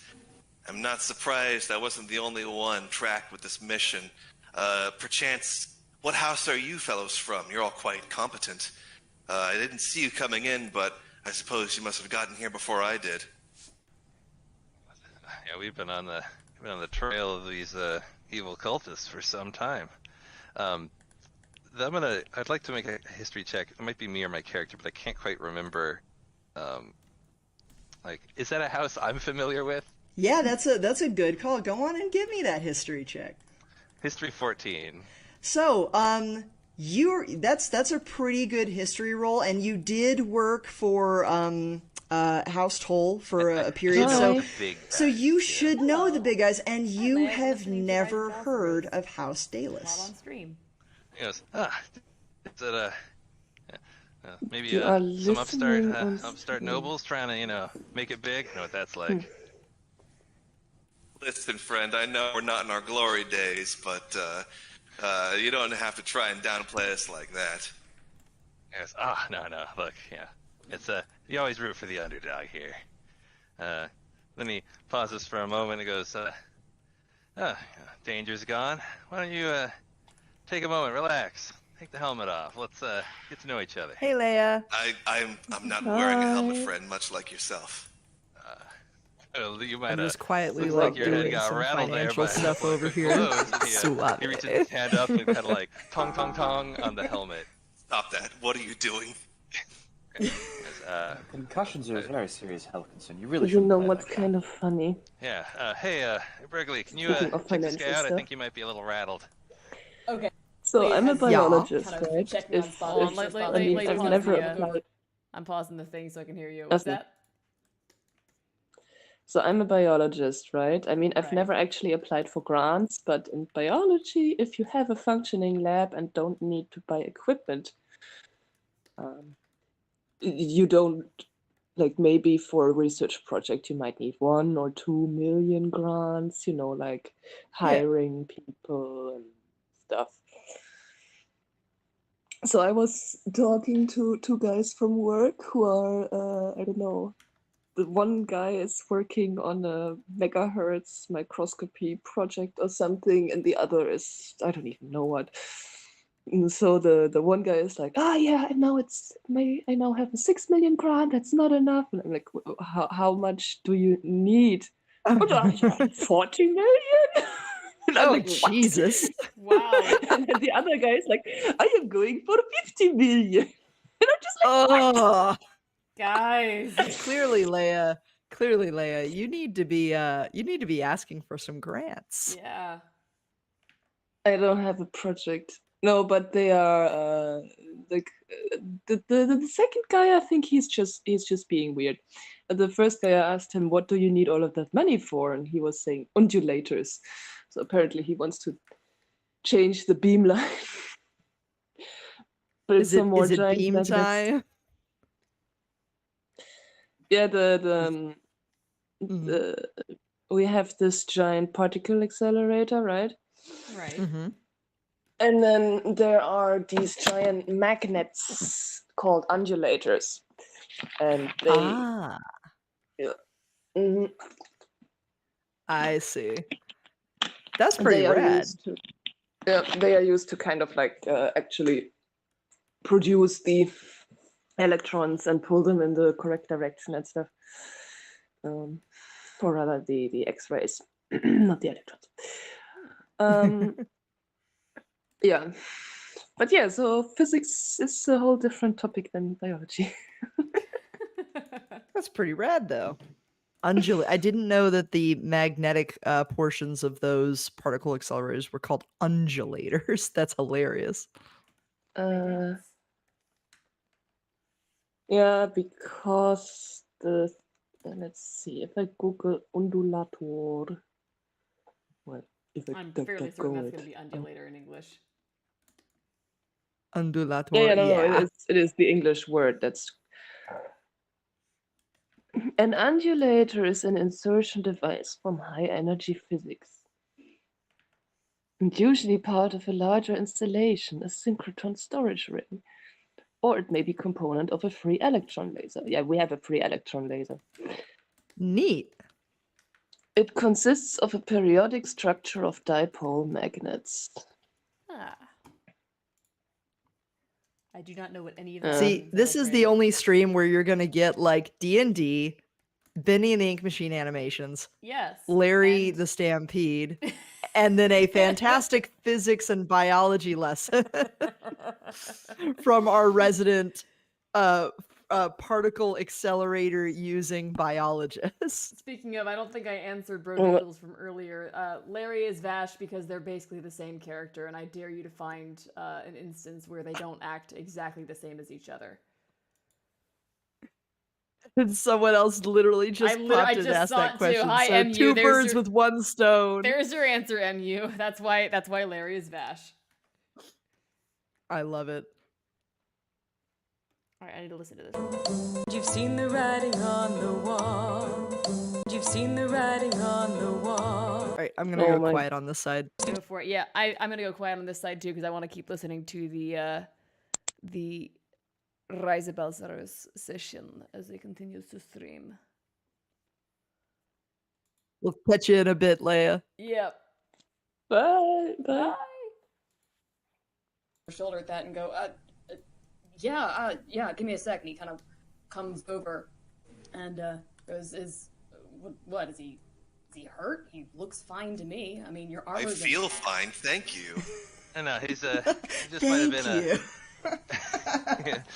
I think he just got a little rattled in there. I think he's a little confused. He doesn't think he's got a hat on. I can't really see anything like with his helmet on like that. Here, let me. And he kind of reaches up and tries to pull the helmet off. Go on, unless you're gonna try to stop them, Valor. Like actually kind of a contested thing. Are you choosing to do that? I'll entertain them. Okay. Yeah, you easily just remove this helmet, and there is a empty suit of armor standing before you. You're just holding onto this helmet. Social graces. He's actually kind of Jumps back about 5 to 10 feet and whips his sword out for a minute. Berkeley has dropped the helmet. From your perspective, Valor, your eyes are now peering from where they are on the ground where the helmet is. Slambone, I thought when you said What fanfic, have you done to me, you fiends? What house are you from? Question for the DM, where is this voice coming from? The voice is coming from, actually, it's coming from within the empty suit of armor. And for anyone who didn't, leap back immediately, you can actually see that there seems to be a very faint glow within the chest cavity of this armor. And my body just gonna start, wielding weapons, pointing in different directions everywhere. Okay, so Berkeley's gonna kind of scramble to pick the head up off the floor, and he's gonna kind of fumble it a couple of times in doing so, and he's gonna hold it out to the suit of armor, wide-eyed staring at it. So I guess in this moment, the head is now pointed at your body. Yeah, you can see yourself, Valor, and you know that you just pulled out your two weapons. You're very familiar with where they are on your person, and you can see every motion that you're making is perfectly mirrored in this headless apparition that you seem to be looking at. What has happened to me? What have you done to me? Anything. Yeah, go ahead, Berkeley. Berkeley's gonna kind of look around and say, this doesn't normally happen, and he's gonna kind of shakily offer the helmet back to the thing again. Finn turns to Finn looks to the wizard fellow and goes, "Did you make him?" I don't know where I am, Arcus. Okay, so as you guys are kind of doing all this, Varys, with all of this holy hallowing and everything, he's kind of not having a great time. In fact, he's clutching where his heart used to be and kind of breathing heavily before he's able to gather himself back up. And for him, it felt for a moment like he was almost removed from his body for a brief moment, but just sheer force of will alone kept him whole. And he kind of shakes his head as he's looking at this happen before him, and at the name House Dalus, he balks. And as you Finn ask if Zeph made this, if he made him, Varys is going to kind of do that one hand gesture towards the suit of armor, and then kind of blink and then look over where the helmet is, and kind of motion Berkeley to turn the helmet to face him. And Varys just kind of goes, "You said House Dalus. What year do you think it is?" And you think Valor, I don't want to throw a number out here because then I'll have to remember it. Yeah. But you can see, what year do 21X or something. Yeah, it's you can just say 2066. Era of the 2066. hawk, you know? Yeah, it's it's the year of the boar or something. Yeah. Why, the year of the fruit bat, of course. And you guys know that he just said what would be an equivalent date of at least 100 or so years ago. Finn's just sheathes his sword and he goes, "Oh, well, looks like I'm not the old man around here anymore." He sort of motion to sort of grab my head and put it back on my body, scrambling around. Well, this is happening. I don't want to be, subjected to being controlled like this. I'd like to have my head back on my body. Yeah, unless anyone holds on to that, no, he yeah. definitely, yeah. And what were you saying, Zeph? Does detect magic pick anything up, from the crown or from the? So yeah, good call with detect magic. So I believe you're very well versed in magics. I mean, you've basically been at the seat of magic of the known world for a significant chunk of your life, and you can tell that the Hallow spell has been cast on the surroundings. You can also detect very strong magic from the suit of armor that has just grabbed its head back and replaced it proper. And you can... Surprised if I didn't. Yeah. And you can also detect... on most of the people that you find yourself surrounded with, there are some form of magical item or clothing on them. On Varus the wizard, you can tell that his robes are magical and he himself is a mage. You can detect that on Finn, he's got a very magical sword. And then on Berkeley, you can tell that he has magical abilities, latent magical abilities. And you can also detect a very powerful magical presence in his bag. You're an interesting bunch, aren't you? Finn. You too. Finn. Yeah, we've been through a lot. Hey, you say you know me. He kind of tries to, I don't know, just do some like raw intelligence check to see if he's ever if he can remember meeting this guy. Give me an Okay, is that int or insight? If it was wisdom, it would be 3 higher. It'd be 14. Okay, 14. I'm gonna say you're racking your mind, and thanks to this person's kind of like, just unique style and how he's addressing you, and the fact that he immediately knew who you were, you do get a bit of a recollection that this was one of Falstead's apprentices, and you met him maybe once or twice, but because you're not really in the whole magic thing, and it was more Falstead would visit you, you didn't go visit him kind of thing, you just barely remember that this is someone who works with Falstead. Yeah, he just kind of snaps. He's like, oh yeah, I bumped into you at I think on the buffet at the college. Oh, of course, the buffet. Who could forget the buffet? Oh man, yeah, all kinds of foods, stuff I've never even seen before. Berkeley kind of glances between the two of them and says, hang on a second.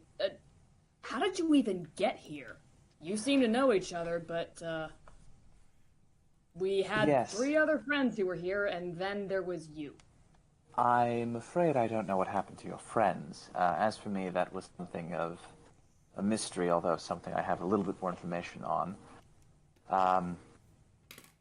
I suppose you're a trustworthy bunch, and I don't think I'll be making it home alone, so I suppose I can tell you.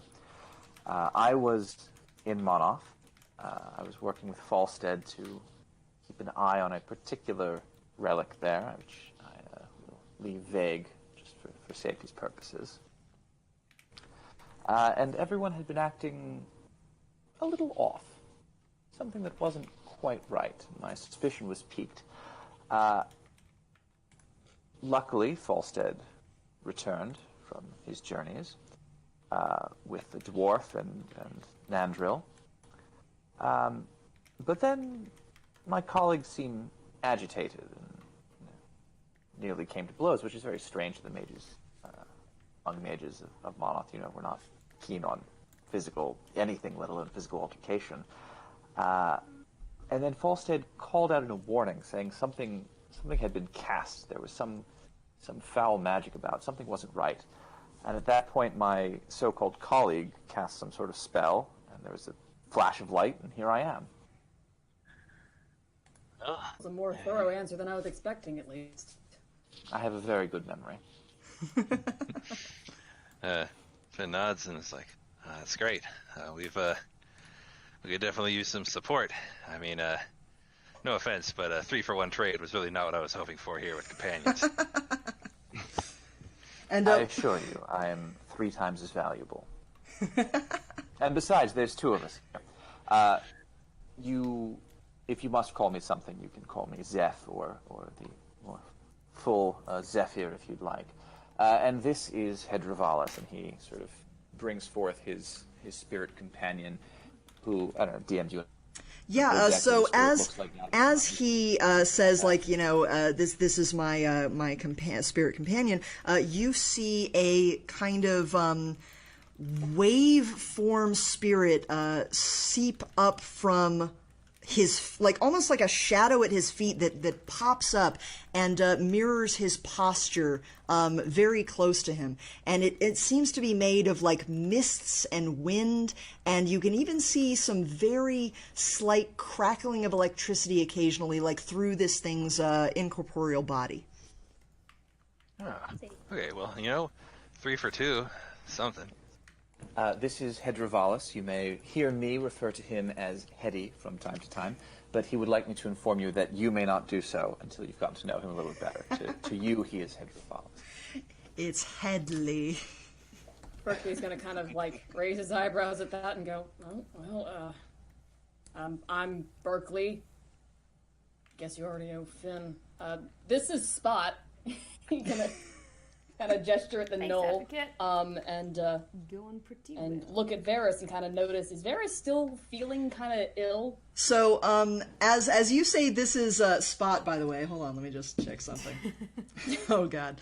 So, Zeph, as Berkeley introduces Spot, this knoll, wearing a bloodied and torn pink bow tie, kind of hanging off of its elongated neck, it kind of shambles, hops over like almost like a vulture, and it's sniffing at Hedrovalis and actually just kind of puts his nose right in the middle of this thing for a brief moment before jumping back a bit.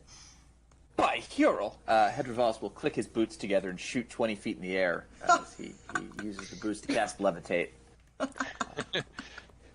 What manner of beast is this that you travel with? He's a gnoll. I thought it was fairly obvious. Yes, what a gnoll is pillaging and razing a village, perhaps, but it's got a bow for Hurl's sake. It's a long story. Anyways, Varys, are you doing okay over there? That's our friend Varys. He's gonna kind of gesture in Varys' direction. So Varys, while you guys were having this conversation, Varys has walked over to Valor. And Valor, after you have gotten your kind of head back together, and it's been a very, very stressful, couple of minutes for you as all this just happened. And while everyone else is kind of continuing with their day, it's almost like they've seen strange things like this pretty regularly. You see the mage that you noticed earlier kind of walk over, and he looks pretty much like everyone else, but there's just something off about the pallor of his skin, and he's going to give you a bit of a half bow and a motion that you recognize as a sign of respect from the famous houses to each other. And he, in a kind of low voice so as not to interrupt the conversation that was happening, he goes, "So you're one of the House Dalus. Incredible." Yes, I am. Are you guys still listening, or are you hypnotized by Rise of Still Sorcerers? streaming. As he sort of Still streaming. self-examines his hands and Still tries to listening. sort of polish up one of But the yeah, I daggers was just he watching a uses bit of by his Tim Pool, mirror and to they're try like, and, Ukraine has biolabs, wait. and it's like, You what? Sorry, I had to pause it. it's like, you. Okay. It's like Ukraine has biolabs, and I'm just thinking, do people realize that everywhere are biolabs because a lot of universities offer biological Oh yeah, we're research? still kind of listening and monitoring the YouTube chat. Yeah. Yeah. Yeah, sorry, I'm not super focused on that at the very moment. I'm just kind of still doing the stream right now. No, I'm just kind of amused by the lack of information people do not have, and they hear biolab and they immediately think something weird. Yeah, I mean, it's one of those things where this is why I don't listen to anyone or watch any news anymore. It's all just drivel. Sensationalism. Yep. No. I better look at himself. Yeah, at that, Varys is just casually going to cast, I think it's prestidigitation that allows a quick, or an minor image or something. Minor image you could create, yeah. Yeah, so he's gonna do that. Images. he's going to do that to basically make a mirror for you so you can inspect yourself. And he's giving you like a real curious yet respectfully curious, like not gawking kind of look. Polo.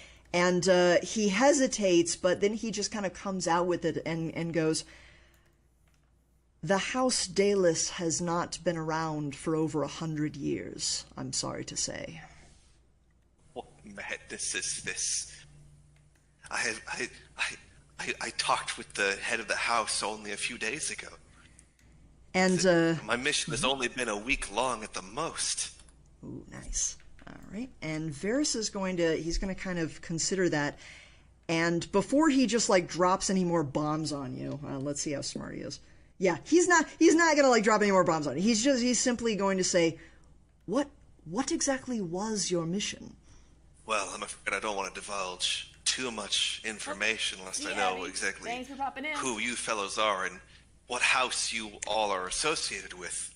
All right. So Varys, he is going to kind of pull down a section of the robe up near his neck, and he's actually he's sporting the tattoo of the House Toll. And you, Valor, being as close as you were to House Dalus and kind of knowing the intricacies and how these things work, only family members of the houses are allowed to mark themselves with the house sigils. If anyone else does it, it's considered kind of like a stolen valor crime, you know? So he shows this as proof, and then he again like defers to you in a respectful manner and goes, "I am Varys Toll of House Toll, and I am sorry to say that I believe your master has been dead for over 100 years." That's a lot to take in right now. I'm sorry. It's hard to believe. What of House Dalus? How do they fare? And as you say that, right about now, I would say is when Berkeley kind of like looked over and was like, "Hey, Varys, how you doing?"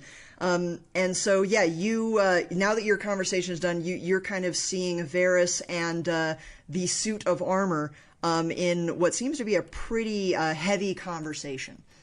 All right. If you guys are like, if you want to like react to that or anything, Berkeley. yep. Yeah. Oh, no, Berkeley was actually what he had said was kind of a prompt to see, like Varys, are you okay over there? And yeah, Varys kind of like he looks up at that and he just gives a quick nod, like kind of like yes, I'm fine. Like it's one of those like, this is a very important conversation kind of thing. Like I appreciate it, but you know, not now. And and Varys he's going to recount what he remembers of House Dalus and what he's able to get across to you in as delicate terms as he can manage is that the House Dalus, which was based in the city of Rutham, which is where you think you are, it was wiped out completely when the sorcerer Balceros Nulcigar cast Subsume on the North Wind Let Tourval, a massive dragon, and the pulse from that spell basically killed everyone in the city. Well, if it killed everyone in the city, then why am I still here? And let me see if Varys noticed when your thing was on. Yes, he did. So he's not going to reach for your helmet or anything like that, but he's going to kind of motion to his own chest area and say, "There was a bit of a glow inside that armor that you're wearing," and he kind of asks permission without asking permission if he can investigate it. Right, so I'm gonna sort of like look down the chest at sort of like the badge of House Dalus, you know, sort of one of my most treasured keepsakes, and sort of allow him to inspect it further. Yep, and while Varys is inspecting it, Zeph, you know that's what was like registering as magic. So when Varys takes a look at it, and he's gonna do his own identify spell, he kind of like makes a bit of a ah. And while he is not sure exactly what happened, he tells you that badge has been basically magically molded into that armor that you are. Fascinating. If only there were more who were as fortunate as I. And Varys kind of nods at that, and he's looking really introspective, especially after describing about what Balceros did to the city and your reaction to that. And everyone who was part of the other conversation, you're observing this as well. So we heard the whole explanation of what Varys thinks the badge is. He simply states that the badge, which is magical in some way. If he casts Identify, I think he'd be able to tell. Hold on. Actually, Luke, I believe you've got the stats on that. The what is it? Wonderstone? Stone of Wonder? The Stone of Good Luck. Stone of Good Luck. That's it. So yeah, he would describe that. It seems that what House Dallas gave you was in fact an incredibly powerful magical item that you could also use as a symbol of fealty towards them. That seems to be a Stone of Good Luck. The house has always been incredibly generous towards me. Finn's gonna come over a little sheepishly and be like, sorry for rattling your cage there. I think both of us were, I think we were both pretty surprised, you and I. But I must say you're a fine warrior, and by any chance, if you were here long ago, then I can only imagine it, and well, I hope you were here to mess up that wizard Balceros. Yes, I'm afraid that that's sort of the core of the problem here. It was my duty to observe Balceros and determine what his end goals were. I'm afraid I've missed the most important part, but it's been so long. Don't be so down just yet. We're after Balceros ourselves, though it's a different man than you were chasing. Balceros still lives, then? Maybe. Yeah. Someone who's either taken his name or maybe some aspects of his nature. We're not really sure, but they're definitely grabbing a bunch of important magical artifacts and bringing them here, and we can only assume for some incredibly nefarious purpose.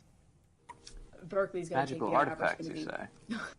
Yeah, Berkeley's going to take the opportunity to explain the eye and the claw that our gang has been pursuing effectively and unfortunately failed to hold on to. And he's going to continue. And it seems that the claw, they have the eye in their possession, but it seems like the claw is in this city, probably in Hero's temple, or at least in this head they're trying to return to it. We're not entirely sure what they plan to do. That's disconcerting, because the object that Falstad had asked me to keep an eye on back in Monmouth was the, well, for lack of a better term, the Thank you, piece Flamebone. of Balceros that resides there. So it seems Again, that there are guys, a lot this of entire moving parts campaign is involved. available on CalayWorks.net. Yeah, unfortunately. If you guys are enjoying it and want to continue it But on your own. At least we're here to kind of intervene if we're able to hurry over there in time. He's going to kind of look at Varys and say, you mentioned that you don't think they're going to be able to get in without us, right? And Varys considers for a moment, and he says, getting into the temple within the forest was simply a puzzle to be solved. What I don't think we would have been able to do is remove the artifact from the mouth of the storm. I just got a boy. I think you described your feathery friend as being able to simply take it out. It might be something that only a worshipper of Hyrule would be able to do. You guys do see Zeph kind of twitch a little bit when he talks about Hyrule. Jess, We might be in trouble I don't know what you there, 'cause- ye-boyed at. Kihar's still back in the town. And Varys kind of he continues a bit, and he looks at the wizard Zeph, and at his kind What did you say? reaction, and goes, while I do like the idea of not even giving them the opportunity, I fear that having the Haley, what eye did will you say? simply allow them to extract it I was one way telling or Jess I another. didn't know what she All I know is ye-boyed they at. are returning to the Temple of Huril, and you see him close his eyes for a bit and kind of like reach out with his senses, and Ye-boyed. he Is that looks a verb now? When you plug to the one of the campaign. walls of the cathedral. Also, and Leia, he goes, I see you're speaking, Pausing. but I couldn't hear any. Ah. That might What? be on your side, Jess. Can you hear me? All right, I'm exiting and coming back in. Hold Oh, on. that's why she didn't respond. Okay. She just said, yeah, boy. I don't know what she said, yeah, boy, at, but she's watching the stream, so it must have been a reaction to something in the campaign. It was when you plugged the campaign. Oh, okay. Mm-hmm. Also, my audio was It jacked up. I couldn't completely, hear it you. was completely out of context. From on this end, it was like right in the middle of Varys explaining that he didn't think that they would have been able to get the eye out of the mouth of the storm. I was like, what are we yeah-boying at? Starting with that mountain. Yeah, Starting boy. Alright, we have like a minute left in this campaign, and then I'll stop it for the night. Okay, I'll stay quiet. and I'll Vin stay is quiet. moving towards that temple now. I don't suppose we have a choice. Finn nods and is like, yeah, looks like we don't have a ton of time. When we last saw them, it sounded like it looks like they're still on the city outskirts. If possible, I'd like to take a little time to gather my strength before we head in for what is certain to be quite an adventure. Yeah, and I think actually that's a pretty good place to end for today. All right. Sounds good. Yeah. So, Fun introduction. That was fun. Yeah. I really like those That was were a dramatic intro. yeah, that was some great role playing all around. Alright, so that's the end of that, guys, that was the first campaign session that is available on playworks.net. You are more than welcome to listen to the rest on your own, and I might play more of them on these streams, who knows, depending on how I feel about it, but for the rest of this time, we'll just chat. It was kind of a fantasy night, kind of a chill night. I got a lot of work done over here while I was just listening in. Nice. Yeah, I was kind of... Have a working sync now. I couldn't decide whether, like, so for the chat's essay, I wasn't sure whether I wanted to work on the animation Thank you for tonight, listening to this play installment of Skyrim, The Rise of or work Balsaros, on a hosted certain at something that CalayWorks.net. has not yet been announced, but has been worked on my Picarto page. So if you guys are curious about that, you are welcome to join me over on Picarto and watch me work on that whenever I do. But the Join last us couple nights- at the German-hosted furry art Yes, streaming just- site. Just watch your step over I there because there's a lot of refuse. furries. Not that there's anything wrong with furries, but watch your step. Watch your step. I just Yes. love like popping in and being like, ah, yes, the furries. the commissions on the main page. And I'm being very polite by not Like- mentioning what precise variety of furry art is present on Picarto. But Yeah, you can use your I feel like imagination. Jane Goodall kind of strolling through the forest, you know? I'm Every scared. now and again, you'll encounter a gorilla in bondage as opposed to just a gorilla out in nature. That's what. Also, it's like on Picarto. Andrew, did you do the line? I think he did, and I think he sent them to me, and I haven't listened to them yet. But give me just a minute because I want to finish like at least this frame because I'm getting very close to finishing the rough animation for this tonight, and then the cleanup should be very quick tomorrow. I really like how this stream was like you're animating for a Bendy video. We're listening to a D&D campaign. Yep.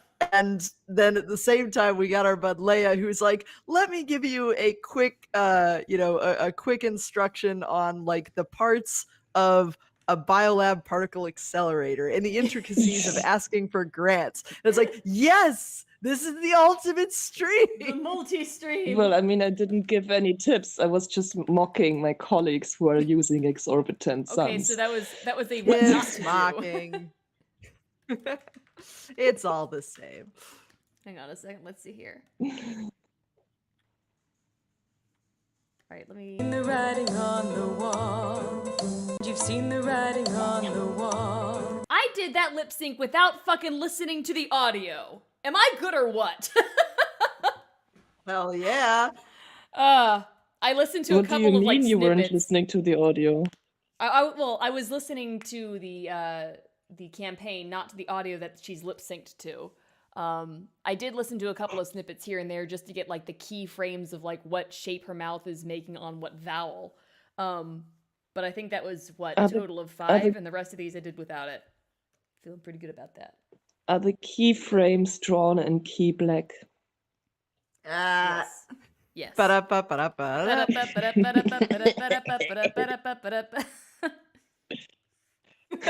It's the guy with the skateboard that just keeps running.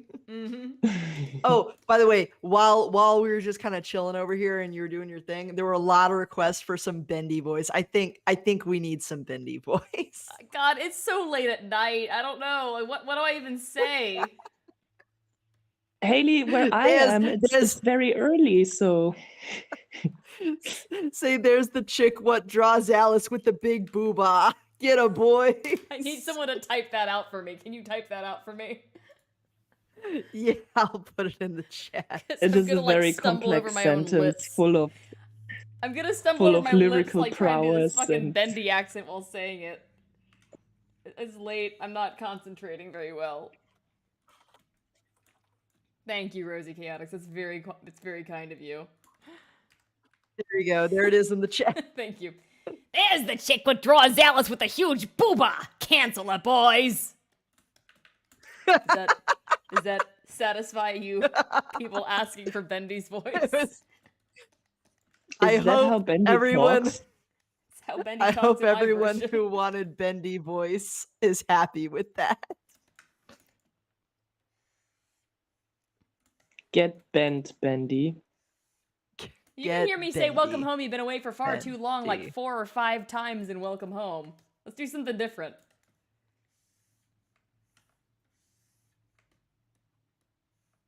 I also am not sure that I can even say that without like trying to sing it. That's the problem.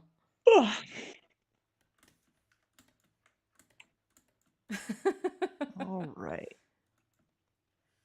I think I'm gonna try to get that Carmel Danson meme.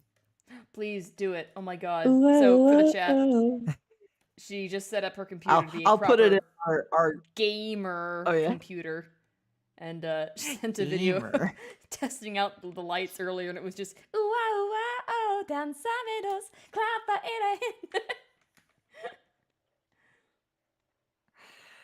It's beautiful. It's a proper gamer computer now. I'm very I proud. just have to replace the you. plastic bit. Very proud of you for it. So happy. Oh yeah, I want to see how this animation is coming. Oh, you will see shortly.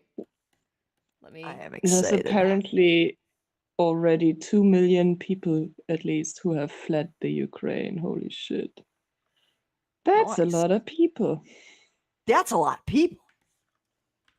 That's a lot of damage. Also, looking at this map, Poland is actually really, really big. It's like from the area, it's almost as big as Germany. Honestly, it's a bit I smaller. Did not know that. I really can't wait for the guy, I think Scorpo, to do a video on all this stuff because that's the Also- ultimate news source. Also, Ukraine I from know the who area Scorpo seems to is. be like 2 times Germany. It mean, large. It very very large. large. Germany's small. Oh shit! Did he already do it? Oh my god! I think he already made the video. Oh wow, that was fast. Jeez, this guy! What a memer! Okay, Who was Scorpo again? Scorpo is the guy who did like those crazy meme videos. What is it? 2000. Dato pizza e poloni. Oh, that guy. Questa all'Italia, yeah. Italia.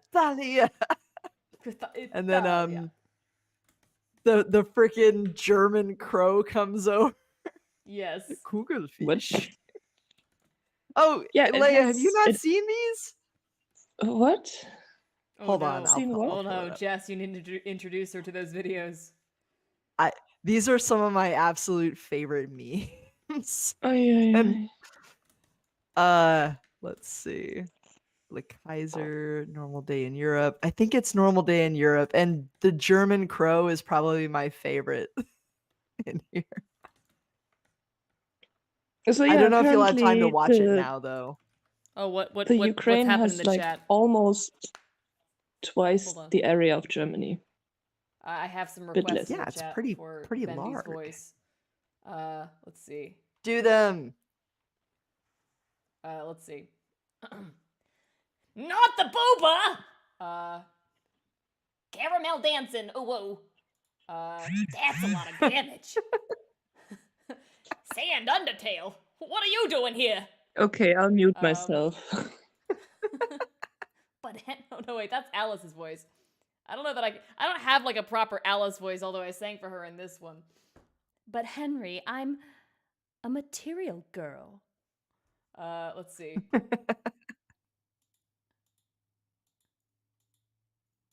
Yeah, I think ara.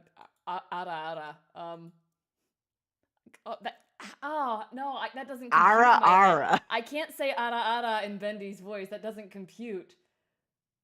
No, you gotta act like you're trying to say it like Gilbert Gottfried. Ara. You fool! You fool! That's the best I can do for you. Best I But can yeah, do is Leia, Gilbert I Gottfried. linked one of my fave vids from Scorpo in the chat. So when you've got time to check it out, you should check it out. What? The video. It's in Sell Crazy Elsewhere. An Yeah, advocate I'm is- already watching it, so I can't really hear what Oh, she's saying. Oh, Sorry. She's way ahead of you. Advocate is saying, Haley needs some advice. My friend said I shouldn't have palm muted guitar in the verses. Oh god. I'm not sure I know what palm muted guitar is, so I don't know what to tell you. You'd have to point it out to me in the verse. Ara in Alice's voice. That's just like every like anime MILF in existence. Just do Gilbert Gottfried again. Ara. There you go. There's Al. Here's one. Do your homework, damn it! I should like bleep myself out because that's like you can't curse in cartoons. I probably peaked on that one. I'll try it again. Do your homework, damn it! It's a Does the clipping clown horn.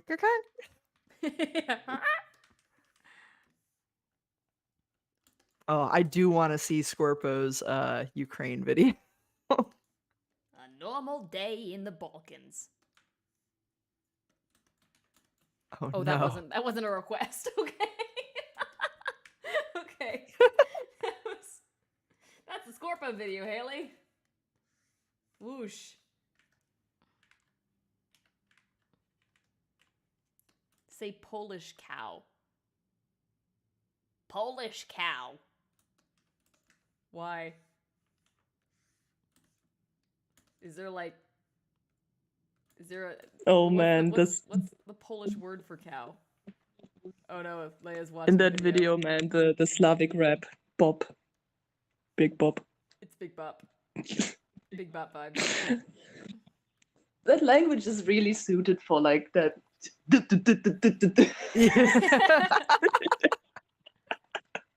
But as you can see, German crow is my favorite. Bus, bus, Jimmy bus, bus, Croce. bus, bus, bus. Bastard. Bastardo. Is it Kugelfish, pufferfish? That's adorable. Yes, it's literally bald fish. Oh, that's right. I think you explained that before because I remember going like, oh. Carl, No, sorry, I don't think I've ever talked about that before. We've talked about other things. Jack Boy, I'm afraid I have no idea what you're saying. Is he Oh, speaking oh in my tongues? God! I know exactly what he's saying. Wait, hold on. Wait. Oh God. ASATHF? What is that? It's Aqua Teen Hunger Force, and Oh no. I think I posted one meme from that in the chat that was just, it was like Carl kicking Vegeta in the balls. Oh my god. I've never actually watched Aqua Teen Hunger Force, so this is big whoosh. The old, like, honestly, it was one of those shows that was just kind of, I'm pretty sure it was made by stoners for stoners. Yeah. But it's definitely like, you know, there are some very quotable things in it, and the best part of the show was the neighbors of the weird, like, guy made out of French fries, a guy made out of a soda, and then Right. Meat Wad, who was a literal meat wad, was just this like guy from Jersey next door. Is His that name was Carl? Carl. Yep. Problem is, I didn't watch enough of that show to, like, you know, memorize any of his like better lines. It's just he's more of a mood, you know. Okay. Boss toad, boss toad, boss, boss, boss. I hope that's funnier in German than it is in like English not understanding the German. Well, I mean, it's not really funny in a way that there's anything sophisticated going on. It's just, you know, the German word bastard is just the same word as the English word bastard. Oh, he's saying bastard. But I didn't know that. yeah, but I also didn't know. the English word bass is the German word bass. So the bastard kind of can sound like he's saying bass, bass, bass, you know, and that it fits with the beat. And so that's the haha. Nyak, nyak, nyak, nyak, nyak. You have been explained the joke. I appreciate. Okay, I think I found a good Carl line for Bendy Voice. Let me just listen to it one more time.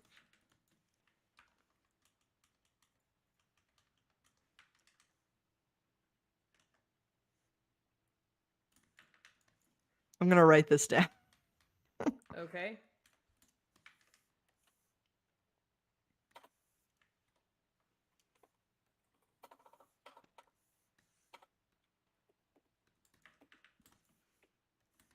Let's see. You've seen the writing on the wall. You've seen How quickly does she leave the frame? seen the writing on the wall. You've I'm- seen the I- writing on.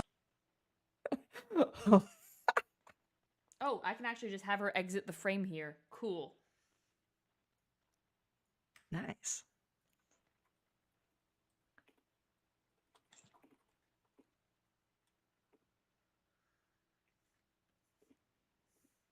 So this quote is from a parody where it's Carl giving a commencement speech, like a commencement speaker.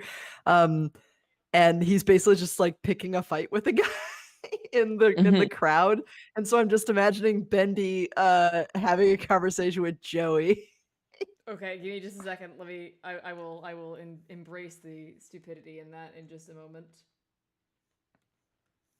You've seen the writing on the wall. Let's see how that looks. Seen the writing on the wall. Nope. She freezes in place, which is unacceptable. You've seen the writing on the wall. That's also unacceptable. What have I done?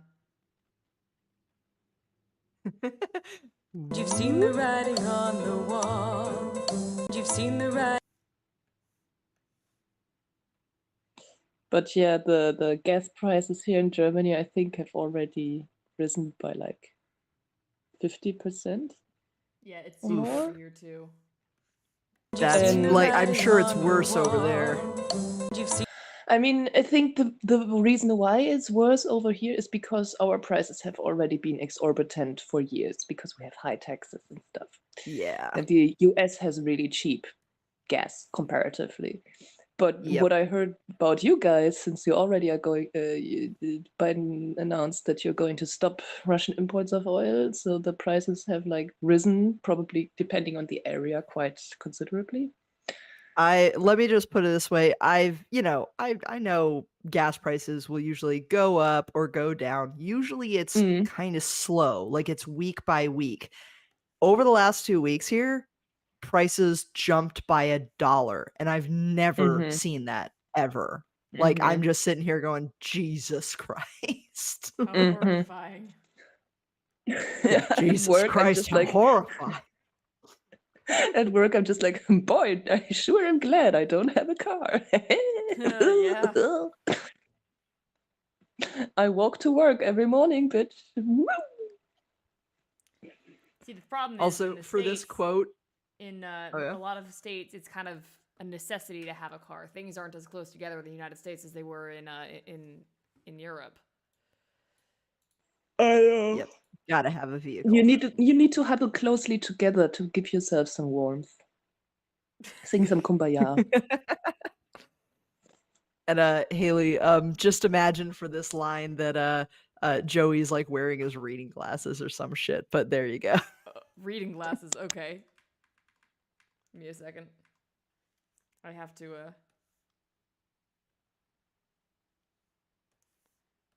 to adjust thing. Hang tight. I am getting very close. Okay, what is this quote? Let me see.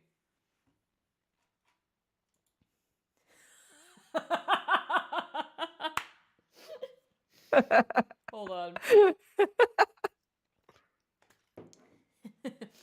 How about no, God, how do I do this? How about I whoop your ass, old man? You wanna go, Four Eyes? I'm only assuming you're wearing glasses because you're smart. There you go. There's a Carl line. There's a Carl line in Bendy's voice. That's a nice twist on the usual. I'm assuming you're smart because you're wearing glasses, man. Yeah. Well done. Yeah, ATHF was very hit or miss, but when it hit, it was pretty funny. All right, she is whooping out of frame still, but that's kind of what I had boarded out anyways, so. So I just changed my cellular plan, so I'll be paying about half. I'll have less interwebs, but I gotta save some money. Gas is just crazy. You've seen the writing on the wall. You've seen the writing on the wall. All right, I think that about covers it for tonight. It's a little bit later than I wanted to stream, but that's where we are with Alice. You've seen the writing on the wall. Words I want to see. You've seen the writing on the wall. Oh, that looks gorgeous. You've seen the writing on the wall. You've seen the writing on the wall. That's fun. Yay! Yeah, I remember Yay. I was thinking about how exactly I wanted to do this frame because if you look at the storyboard version, The writing on the wall. there is no You've direction seen the I gave writing myself on in the this wall. shit. So it's like, how am I gonna do this? It looked good in my head when I boarded it, but how exactly is she gonna move? So I was just kind of playing around with how would a sultry babe do this in a way that Lounge singer. conveys her entire personality without showing her eyes or most of her body posture. And there you go, shoulders and neck and lips. That's what you get a lot of in this shot. Oh yeah. Also, God, you look at him and tell me there's a God. No, that's so blasphemous. I mean, Like Bendy is a pointing demon. at all the jacked up ink people, you know? Oh God, pointing at some really messed up searcher. Henry, you look at me and tell me there's a god. You look at that thing. Tell me there's a No, god. you look at him and tell me I there's mean, a God. in Bendy's case, it's you look at me. That would still work. And I look at him, and he looks at me. Ugh. Oh, I had a fortune cookie I wanted to open tonight. Here we go. What does it say? It Tell me. says. Oh God.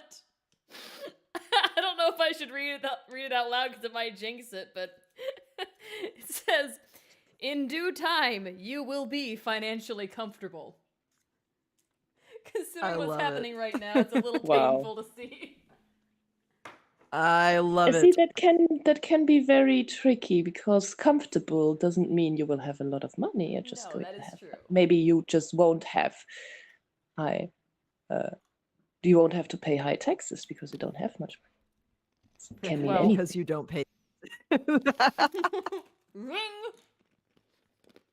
Zing. Good Then night, I bet that's everybody. all. Good night, everybody. Hey, Actually, guys, that is thanks. a good place to Yeah. end. Thanks so much for It's joining good tonight, morning. guys. This was fun. Doing the Rise of Balsaros session and then, shenaniganry. Tomorrow, I will probably be finishing up this part of the animation, and then I don't know when I'll do the next one because some of them actually depend on the 3D scene being done first. There are a couple that I can probably get done before the 3D is done because they'll need to be played on a monitor in the background. But yeah, we will see. And I'll catch you guys later. Adios! See you guys. Bye. All right, I'm pulling up Scorpo's